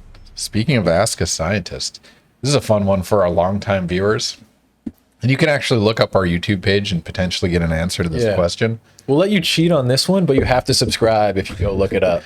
You have to subscribe to our YouTube channel if you haven't. Yeah, we'll even if you don't plug on watch the videos, just subscribe to our YouTube channel. In fact, I'll link it right now. If you're not subscribing, you should subscribe and click like on every video because we're gaming the system to increase our visibility as much as possible. There's a link to our YouTube channel. Click on it, follow it. What if we find ourselves in Tallahassee? If any of you guys are going to be in Tallahassee, send me an email. Let me know. I'd be happy to host you on Ask a Scientist Gaming. Yeah, it's not hard to set up. We just have to do a bio plus predictions plus a bunch of other stuff. Pick a beer. It's not bad. Can I use math? Absolutely. You can use anything on the internet you want. Do you find yourself in heat stroke? It did hit 100 today. Yeah, It was apparently bad there's like a today. huge heat wave like going through Florida right now, where it's like the next upcoming weeks are supposed to be like feels like 110. Or something. No, it feels bad. Like the it's 100 degrees static, but like the real feel with humidity is. I was back in Minnesota last week visiting family, and it was like, okay, it hit 96. I don't care. Yeah. It's not thick. It's not swimming through the air. I think like last year around May, I went to visit one of my friends that lives in Wisconsin now. Yeah. And I was like, got on the plane at like 95, got off the plane at 45. And it was like, what is going on? Ashley, you made me move to Tucson. Tucson is dry though, right? It's like zero humidity. It's still hot. It's still like over 100. Yeah, Ashley wanted to be like, no, there's no difference between dry and wet heat. And then she was like, no, there's a very big difference, quite a large difference. The Northeasterner has experienced both Florida and Tucson in her graduate experience. In terms of regrets, you'll have those to list in the future. Yeah, when we just shipped her off to Arizona. Oof, Texan has been forging in 100-degree heat for weeks now. Not only are you black body heating, but you're also 100 degrees. That is absolutely brutal. Yep, that's All not right. fun. How many scientist guests have we had? All right, Alex, what is the answer? Greater than 35, less than 35. So today makes 30, if I've counted correctly. Less than 35. So on the webpage, you'll see we have 35 episodes up. Alex will be the 36th episode of Ask a Scientist Gaming. But if you count repeats, we have several people that have done it twice. Eugene DePrince, David Collins, Sarah Hart, Rob Tomko, and Justin Kinnemer have done it twice. So technically, we've only had 30 guests. So congratulations to Danjo, who voted with 10 standard internet units and gets 147 to 1 payouts. oh, they went to the YouTube and saw 35, and then they wrote it. You guys clicked the link. I biased the outcome by sharing the YouTube link. Brutal. 147 1 to payout. Dan, congratulations on your internet points. That is incredible. Only bet 10 points, but get wow. I think that's the second highest return on investment that's for any pretty of our wild. predictions. He faded. Cuddle Puppy failed to exploit the odds. Absolutely. Shade is effective in the desert. It is not. Wow, congratulations on the 148 to 1 payout. I hope you knew that answer. If not, way to play the odds and get the payout from that. That is absolutely amazing. Cheers. Yeah. Danjo, congratulations. I don't know what the victory, we'll say good game on that one. GG's. Yeah. Firm GG's. handshakes. I don't use our emotes enough. I really should. We spent a lot of time making those guys. Especially Mr. Big. I stitched that together from several screenshots. Absolutely massive waste of time, but that's how it goes. Oh, I was trying to make like 2 emotes at the time. One was like the first and second half of Busted. That happens in NARC. Yeah. The busted the arms up. Yeah. You've been streaming just under 2 years now, right? Yeah, I think you're right. So we got affiliate status a year and a half ago. It was January when we officially had affiliate and we started doing regular streams. But it's been 2 years of on and off. The first 6 months were on and off, and we've been a consistent schedule. Speaking of which, you guys should check out the schedule. We have everything through August 10th. Put the next guests up in chat if you guys want to take a look. So there's everybody. Sorry, there's no breaks between them.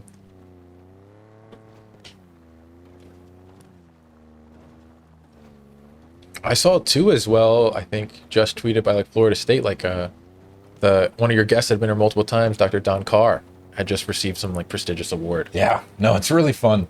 I mean, one thing you'll see is an interesting correlation is the people that get the awards, people with high visibility, obviously it's people that do like social media and they're doing press releases, which is where I get my suggestions for guests. I talk to FSU PR office and like, who's interesting, who talks to you regularly, and it correlates very strongly.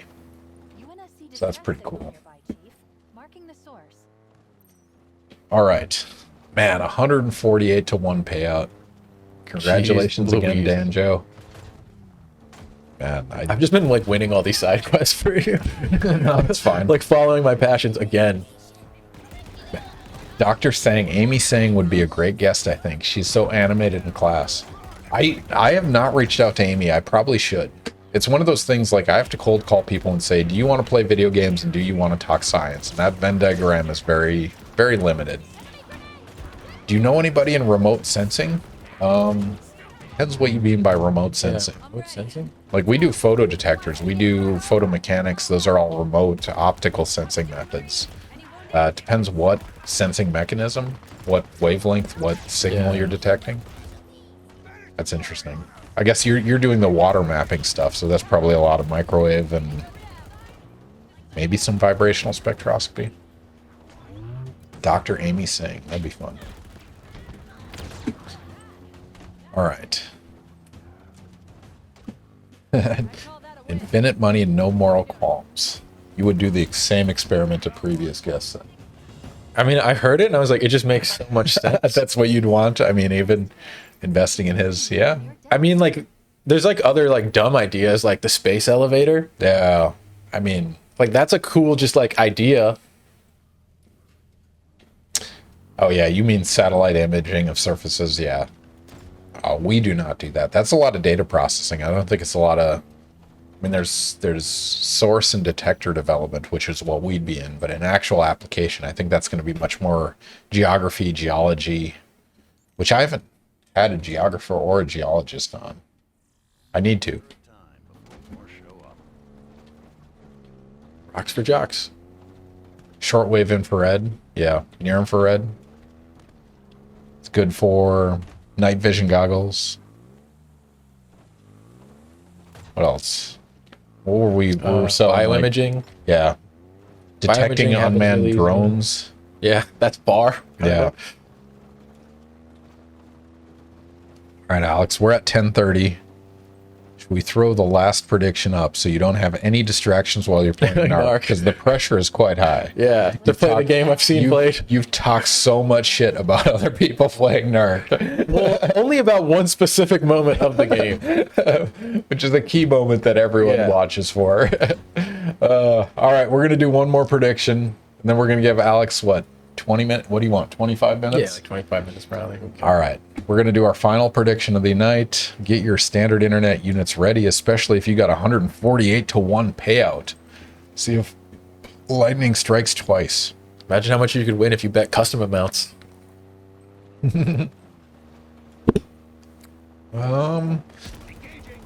All right, our next prediction is up, ladies and gentlemen.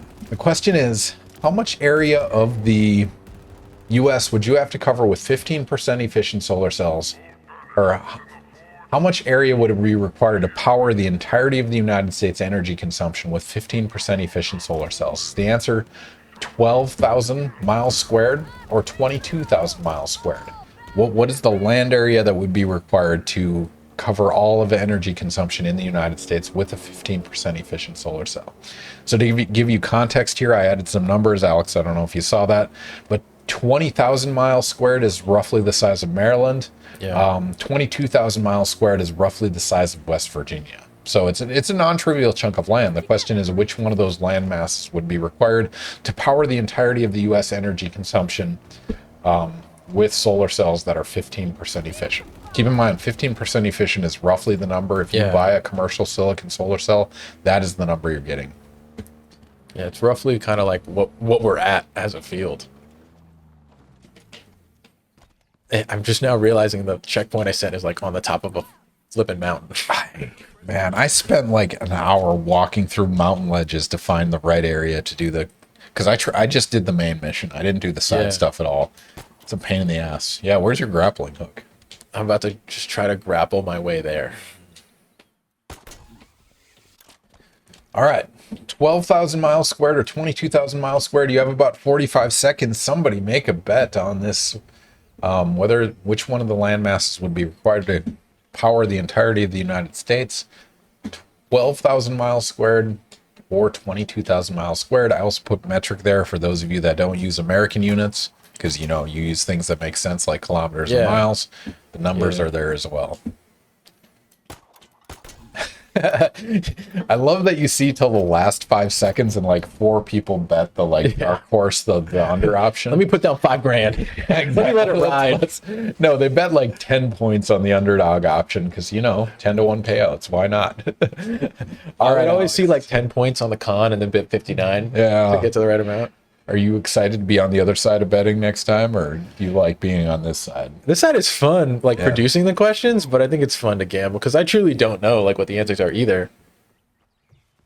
All right, Alex, what is the answer? Is it 12,000 or 22,000? It's 22,000. 22,000 miles. So you need a chunk of land the size of West Virginia covered in 15% efficient solar cells, and you can power the entirety of the U.S. energy consumption, which is crazy. Yeah. That's not a huge state. Like when you look at the actual mass. Yeah, and I think it's oil usage already claims 40K in square mileage. So 10-to-1 payout for that one, or almost 11-to-1 payout. Congratulations, Texan Space Agency. And I can only see the top bidder on that. So congratulations on your 10-to-1 payout. Boom shakalaka, absolutely. NBA Jam, shout out. All right, that puts us at 10:35. We've done all of our predictions.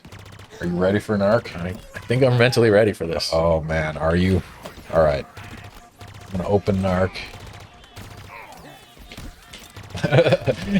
It's such a build-up to this event. Yeah. I feel pressure now. Are you feeling the stress of this? I feel like they're going to sandbag me with taking drinks. Well, they've won their points. They might as well earn it. Absolutely. Let's get some Mr. Biggs in there. All right, so we're going to change over to NES. Ladies and gentlemen, we are about to win the war on drugs. Can I grab another beer as well? Yes. Which one do you want, lager? Doesn't matter. Thank you. Last one. Alex and I get hammered. So the last time Alex was over to my house, do you know my wife officially hates you? Do you know why? I don't know why. So we have our group party every semester, basically. And the last one, we were celebrating his graduation. And the night ended with Alex waving around an alcohol-soaked pickle at people, forcing them to eat it. Do you remember that? I have no recollection of that. So if you guys are familiar, there's a moonshine. You know what I'm talking about, right? There's a moonshine cherries, moonshine peach, and we found moonshine pickles. And I had it in the fridge, and Alex was like, we need to finish this tonight. So he's just waving around these moonshine pickles saying, you gotta eat one, you gotta eat one. And Debbie was sober enough to watch you do that. So I'm kidding. She's not that upset about it, but still, that's funny. All right, Texan has requested take a drink as well as a big spooky skeleton. Cheers. Cheers, Alex. Let me get the timer up for you, because you obviously want to know your splits. Yeah, we're doing this by the book. Foot pedal. I don't know if you saw that. Texan, who hasn't forced our pickle on someone? God, no, please. Nope. That's not the way we should dictate that story in history. All right. Well, we should do a prediction. Let's put some money on this. Will I sub 20? What do you want to bet for over under? Well, the record's 18, right? So we should bet the record. Will Alex be the fastest time? Yeah. I can't wait to sandbag. Come on, the points at home. Will Alex beat NARC faster than any guest? So the record is 18 minutes and 8 seconds by Robb Lazenby. And something to keep in mind, Alex is a gamer. He's seen this several times. Let's do our prediction right now. I'm only going to give you guys a minute on this. Will Alex beat this faster than 18 minutes and 8 seconds? Will he be the record holder for Ask a Scientist guests? Your last 2 years have culminated in this moment. What's the actual record like that you have? It's 9 minutes and 24 Okay, seconds. so there's a lot of leeway. Yeah, no, it's quite Okay. flexible. I actually broke that record. I'm going to post it sometime next week. My new record is 9 minutes and 7 seconds. So Gotcha. I shaved quite a bit off that time. Believers. Any proper NARC speedrunner plays using Mad Cat's steering wheel and gas pedal. Oh man. Will Alex speak NARC? You guys have about 30 seconds. Yes or no? Place your bets now. How confident are you in Alex? You get to see these numbers before you start. know. So no pressure. I want to see everybody comment, see all like the believer icons. Believers and skeptics. Yeah. Views. Well, let's do this. Mr. Big. Any doubters? That's going to be your, I mean, the main levels are the car level and Mr. Big. Those are your rate limiting steps. Mad Cat's is banned in every run because it's too good. Does Mad Cat's even exist anymore? I thought they fell under. You familiar with this? It was like I know what you're talking about, like the off-brand like controller. Yeah, Like the yeah. actual controller costs $20, but theirs is like $5 for some reason. Like, Oh man. All right, so no is that drink. just to cheese it? Yes. No. Sid Lull Cheez It Spin. That's awesome. All right, so we are closed. Alex, here are your numbers. 90% of the money says yes, 10% says no. It's 2-2. Here we go, doubters. So in terms of people, I mean, if you win, it's a minimal payout, but it's pride. All right, are you ready? I think so. Let's do this. Start button. Time starts as soon as you touch the ground. And I really hope those Game Genie codes are active.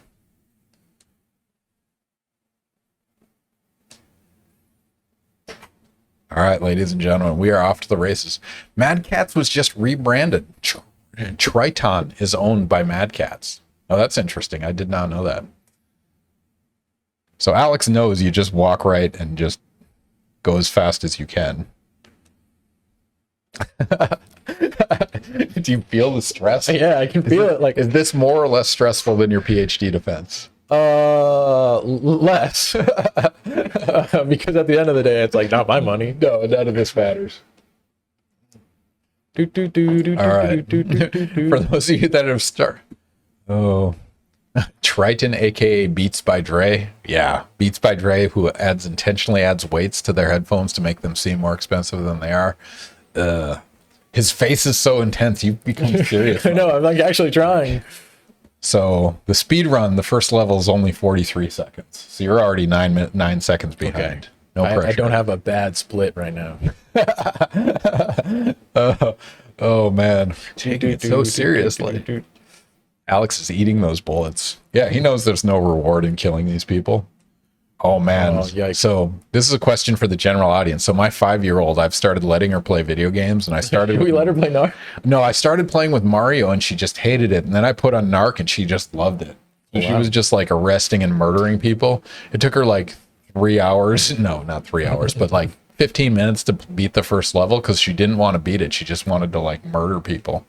So if anyone has suggestions on a game I should have my 5-year-old play where she'll be engaged and have fun and, you know, explore, let me know because I'm excited. Okay, so now's when I actually have to kill. You have to kill the guys in the black shirts. Okay, but that's with not how. rockets. Yeah, I have to Yep. hold. Yep. Okay. She has great taste. Well, clearly beating NARC is genetic. Oh, the first dog engagement. You got this. Nice. Your 5-year-old cares coins. about Reaganomics. They sided with Nancy Reagan already. I've raised my child incorrectly. What's a flag? So what's weird is you have to shoot them within a certain radius, otherwise things don't drop. A dog.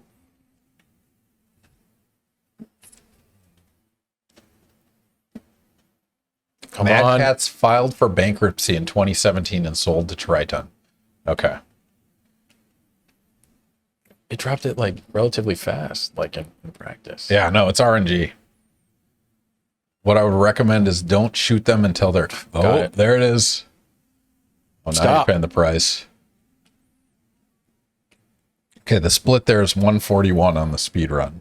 So you're a minute behind record time. Do you want me to update you on this? Or Yeah, it's too much pressure? I like feeling the pressure. If anyone has questions for Alex Robb, feel free to throw those in chat. He's happy to talk science while trying to run. Okay, here it comes. Here's the part that I've been looking for. Oh man, someone please clip it if he runs into the garbage can wall. You see, genetically, I just have like the clutch gene. The clutch gene. Yeah, like you're genetically different. Oh man, I listened to this audiobook called Hacking Darwin. And one of the interesting things they talk about, and Sarah Hart talked about this a lot, is there's a lot of genes. Wow, you got a quick car. Go down. Okay. I feel like printed us to not go full speed. But one thing that they talked about in that book is, oh, he's taking a sweet time. Oh man, Mike did not embarrass himself. Getting punched. Come on. No, okay, wait, that has to happen. Yeah. No, the first wall you have to Okay. hit. Now you got a helicopter. But anyway, one of the things they noted in that book is that, like, when Sarah and I talked about this, is there's a lot of genetic code that can contribute to some characteristic. Okay. Like height is not just one gene, it's a collection of genes, right? But the contrast of that is there's certain genes that will inhibit you from being tall. Like if you have that gene, it doesn't mean you'll be tall, but if you don't have that gene, you absolutely will not be tall. Okay. And they've pinpointed some of these, which is crazy because there's like, if you want to get a world record in the 100-meter dash, there is a certain genetic sequence that you need to have. And if you don't have it, you have zero chance. If you have it, you have some chance, which is kind of crazy. Going back to the Gattaca discussion, it's not off the wall that we can predict what someone would be really, really good at or really, really bad at, but we can't predict with absolute certainty. So what I'm trying to say is, Alex, maybe you have the genetics that give you the opportunity to be good at maybe NARC, the best NARC player. but not necessarily the best. You are my academic child, if that counts for anything. Yeah, if, like genetically I was gonna get it. It can't be my academic father. Academic father. Fun factoid, Alex Robb is the academic, what are you, great grandchild of the Like father of modern father warfare. of chemical warfare? Yes. I'll look up our family tree. And then you said if I no. If I ride all the way down. What? No. There we go. Kenneth Hansen, chemistry.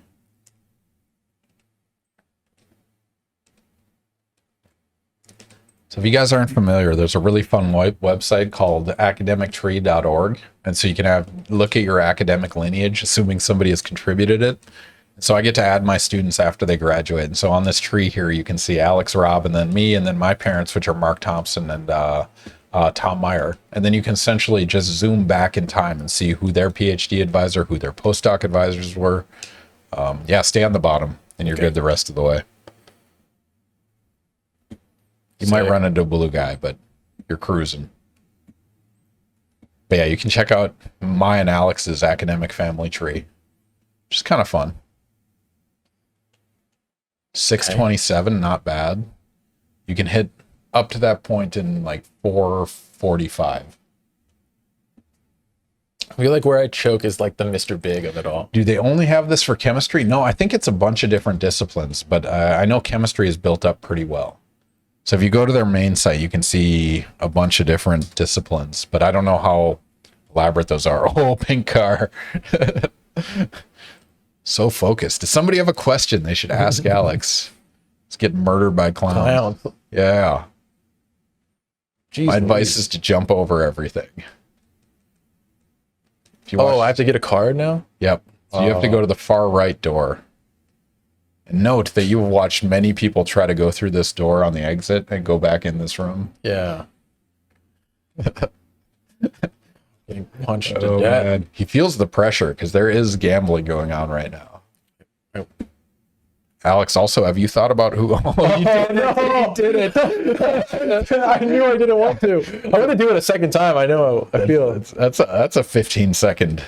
That's gonna cost him. Come on. If the end time comes to that. Okay. There you go. You saw everyone do it. Ooh, Alex, which of your papers are you most proud of? The review article. Just kidding. Probably I think my first author paper where we were talking about what we did with all the different like surface area coverages, and the different porosities, because I do think that the future of like multi-layer assemblies on like mesoporous oxides is like building multiple layers on those. And so I think it's really cool that work, because like people are working on tri-layer assemblies. Like that's what the record in DSSCs were at the time. And, like as well, there's like tetralayer assemblies for different. Oh, green card crushed it. So I think there's like really cool applications for multi-layer assemblies, but we have to look at if you have the infrastructure for it. So I think at the end of the day, that's like really important. And then what we were looking at, and it was like a question that kind of like kept coming up. Like I can't remember, like there's like so many group meetings where we were like, is the issue porosity? Like, is it really the problem? And then we kind of found out that it was. Yeah, that was one of those, like, it's an internal problem, but Alex solved it and shared it with everyone. That should solve other people's problem. So when your photo detector comes out, is your answer still porosity? Well, that was just one dye on a surface at the time. Yeah. But I do think like, Oof, nice carb move. issues that will come up for the ITO pace are probably that as well. And then again, like if you're going to want to do more interesting things, that's going to be like, again, like if you want a broadband light detection source. So you just crossed the world record time. Ooh, So that's not bad. You're on a good pace. yeah. For a first go, this isn't bad. Texan Space Agency wants to know, Dr. Robb, are you an innie or an outie? I'm an innie. Good question. Thank you. Here at Ask the Your Honor. Scientist Gaming, we ask the important questions, and that deserves a Sagan. Forget all this nerd talk. Tell me about your belly button. Okay. Are you ready for a wheelchair boss, though? So you have to rock at the wheelchair guy. Which is tap B or tap A. Actually, I think you have the card. You're still on card level. There you go. Sorry, I got preemptive on that. Yeah, because I know it comes in at like a figure 8. So we have about 10 minutes left. I don't trust outies. Call me a bigot. What's that? Calm down, Bronco. I don't trust outies. What? Okay. Is that on your dating profile at Tinder? I don't trust outies. Just filter them out. Does chili have beans? Ooh, that's a good question. Should chili have beans? Is there a formal definition of chili? You know, I don't know, but like You're a Carolinian. I don't know if you care about chili. Go for it. Do it. Like you guys care If about it makes barbecue, you happy, right? yeah. Barbecue has particular definitions. You know, I'm not in the game to be a life goalie. You know, do what makes you happy. Why gatekeep chili? Yeah, you know? Life's too short. He's from Texas. Say no. Earn respect of your internet colleagues. Okay, I think this is where it comes Yeah, up. wheelchair guy will come up. You got to rocket him. He's from Texas. Say no. We are hotly divided in this state. I mean, that's the same thing with North Carolina and barbecue, right? The Yeah, vinegar they're like really versus like defensive regional. about that. Yeah. Do. Ashley wants to know, what did you do with the scissors you used to hide at your desk? I'd like to inherit them. Oh man, they might still be in it. I definitely didn't like think too hard about it. In your desk? Yeah, they probably were. So Noelle has them now? Yeah, probably. Oh, man. Oh, fun factoid. So today we spent, me and 3 of our group members spent 2 hours with the FSU PR office to get like basically 3 seconds of footage that will end up in the FSU like recruitment commercial. Nice. So, you know, during football games where FSU is playing someone, they have that video at halftime or during commercial breaks. So they shot some footage in our lab to use for that footage, which is kind of fun. I'm like really not doing. Oh, there you go. Inchworm. What? Nice. Do I have to shoot him again to get it? Yep, you have to do 3 Okay. times. That's really cool. I mean, because I remember before, like Sean and Tola were in like the original one that played during like football games. Yep, yeah, which is yeah. really cool. And they reached out to us again this week. And so Grace, Jachi, and Erica will be in the video. Nice. That's Nice. 2. It's 1 more. So that's kind of fun. But yeah, we literally spent 2 hours. He's spent like 45 minutes setting up lights, and after that was just recording Yeah. over and over again, different frame rates, different lighting. Oh, nice. Come on, clutch gene. Speed strat, 13 minutes. How long does it take you to beat Fathead Mr. Big? Ladies and gentlemen, are you on the edge of your seats knowing how fast it takes Dr. Alex Robb to beat Mr. Big? Yeah, not the problem. left-handed scissors. Oh, there was left-handed scissors? No, we never had those. We can get left-handed scissors. Oh, this is I have to jump, right? Yeah, you have to jump and hit him in the hat. And it's best if you're at the top of the screen. Run and... Grace told me you broke the nanosecond, Ken. No, I didn't break it. I turned off the monitor and the monitor stopped working. And I assumed it was iLabs or something, but it ended up being just the monitor just turned off and didn't work with the HDMI anymore for some reason. This is not the hitbox. No, you got to hit the hat. Okay. Yikes. Okay. Oh, I see it on the down. So Okay. yeah, if you go to the top of the screen, the tongues won't hit you. So you can hit the hat at the top of the screen. Come on, jump. Ladies and gentlemen, I hope you're appreciating the jump versus the rocket. Like it's a non-trivial. It's a 4-frame window where you get to do the jump versus the rocket. This is quite hard. But you only have to do the hat once, and then it's just shots to the face. Grace told me you broke the nanosecond TA. It's tragic. Like I was part of getting those instruments, and I've just never used them. Like maybe I should work more in lab, but spend most of my time reviewing papers and writing papers and proposals, dealing with paperwork. Come on, tap, tap, tap. So you're tap. a little bit too long. If you see the hand go out, but it doesn't shoot a rocket, it's because you're a little bit too long. Like that's jump rocket. Yep, we have to do it on the down. I'll teach you, no worries. Yeah, I'll learn eventually. Oh, that's devastating. Texan, I literally and merely touched my plasma cutter and moved the nozzle maybe 5 degrees, and it all stopped working. I mean, plasma cutters have to be pretty sensitive, right? Because that's a gas flow rate, and yeah, just breaks.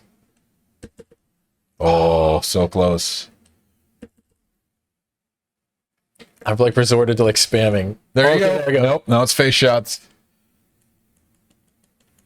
All right, now it's bullets on the spine. Okay. So this is pretty touchy on where you have to be. You can't be at the top of the screen for some reason. Oh, man. Pressure's on, ladies and feel it. gentlemen. Okay.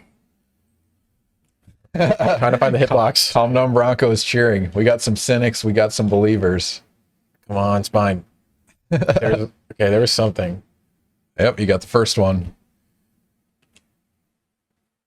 Oh, corrosion on the orifices. That's pretty brutal. Yeah, plasma's no joke. There's a... Oh, there you go. That's the last 4.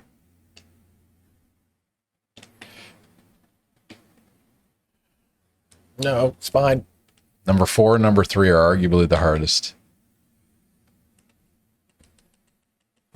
we all learned what half name was that day. That's awesome. Oh, seek. Oh, number 4 is down.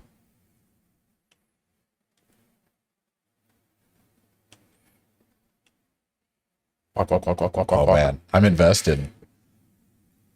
Here we are, folks. About for the ages. I play. Oh, we did it. Is there anything you dropped? Nope, Okay, nope, just you run. get the key automatically. Holy crap. Oh, let's see what this time is. All right, so you killed Mr. Big. Now you're on to civil forfeiture of the lever. What are you doing? Why are you wasting time? What is wrong with I think I you? can flex. He wants the gold so bad.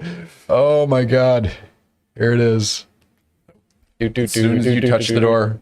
Is it? I have to do card and then yeah. There it is, ladies and gentlemen. Alex Robb Yeah. has beat NARC. In Feels good to be the best. 17 minutes and 35 seconds, obliterating the previous record. by 30 seconds. Congratulations. So choose outcome. Will Alex be faster than any other guest? The answer is yes, by 30 seconds. Yeah, and that's just on being a god gamer right there. I think we learned that there is a genetic predisposition. Oh, perfect timing too. We are at 10:58. Yeah. What was it? You get bonus points? Ass. Yeah, okay. It's up to you. It doesn't save any of this stuff. Oh, all right, ladies and gentlemen. That was an exciting way to close the night. Alex running through NARC for the first time and doing it 17 minutes and 35 seconds. Congratulations, Alex, on being the best Ask a Scientist gamer. Yeah, you up the 30? Of the 30. Now you got to speed run it. Beat my record. Oh, wow. Get on the scoreboard. I guess never bet against Alex Robb or Dr. A. Robb. Yeah, put some respect on the... Ashley voted against you. Oh, there's a doubter. You should take that personally. I think I'm going to ban her after this.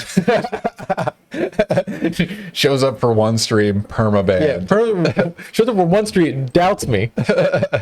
Disrespectful. All right. Do you have somebody you want to raid? I was always going to... I was watching in great detail the Bob Ross streams that go on over the weekends, but those are only the weekend ones. Is the stop sign live? Stop sign. The stop sign? I can't remember what it is. It's like there's just like a stop sign that just has like 1,000 viewers at any given time. It's just filming a stop sign? Is that it? Oh my God. I knew Alex stop sign cam. How many does it have? Stop sign cam. Just for perspective. Like we're bringing in how many? Stop sign cam is 55 viewers. And we have what are we bringing to the table? We average 10 to 15 throughout the entire night. Texan Space Agency. So what's Dr. Robb's Twitch handle? I'm picking up he's in chat a lot. Yes, he's one of the moderators for the stream. It's _ A Robb. A Robb. So if you see A Robb, that is Alex. You can watch his YouTube video.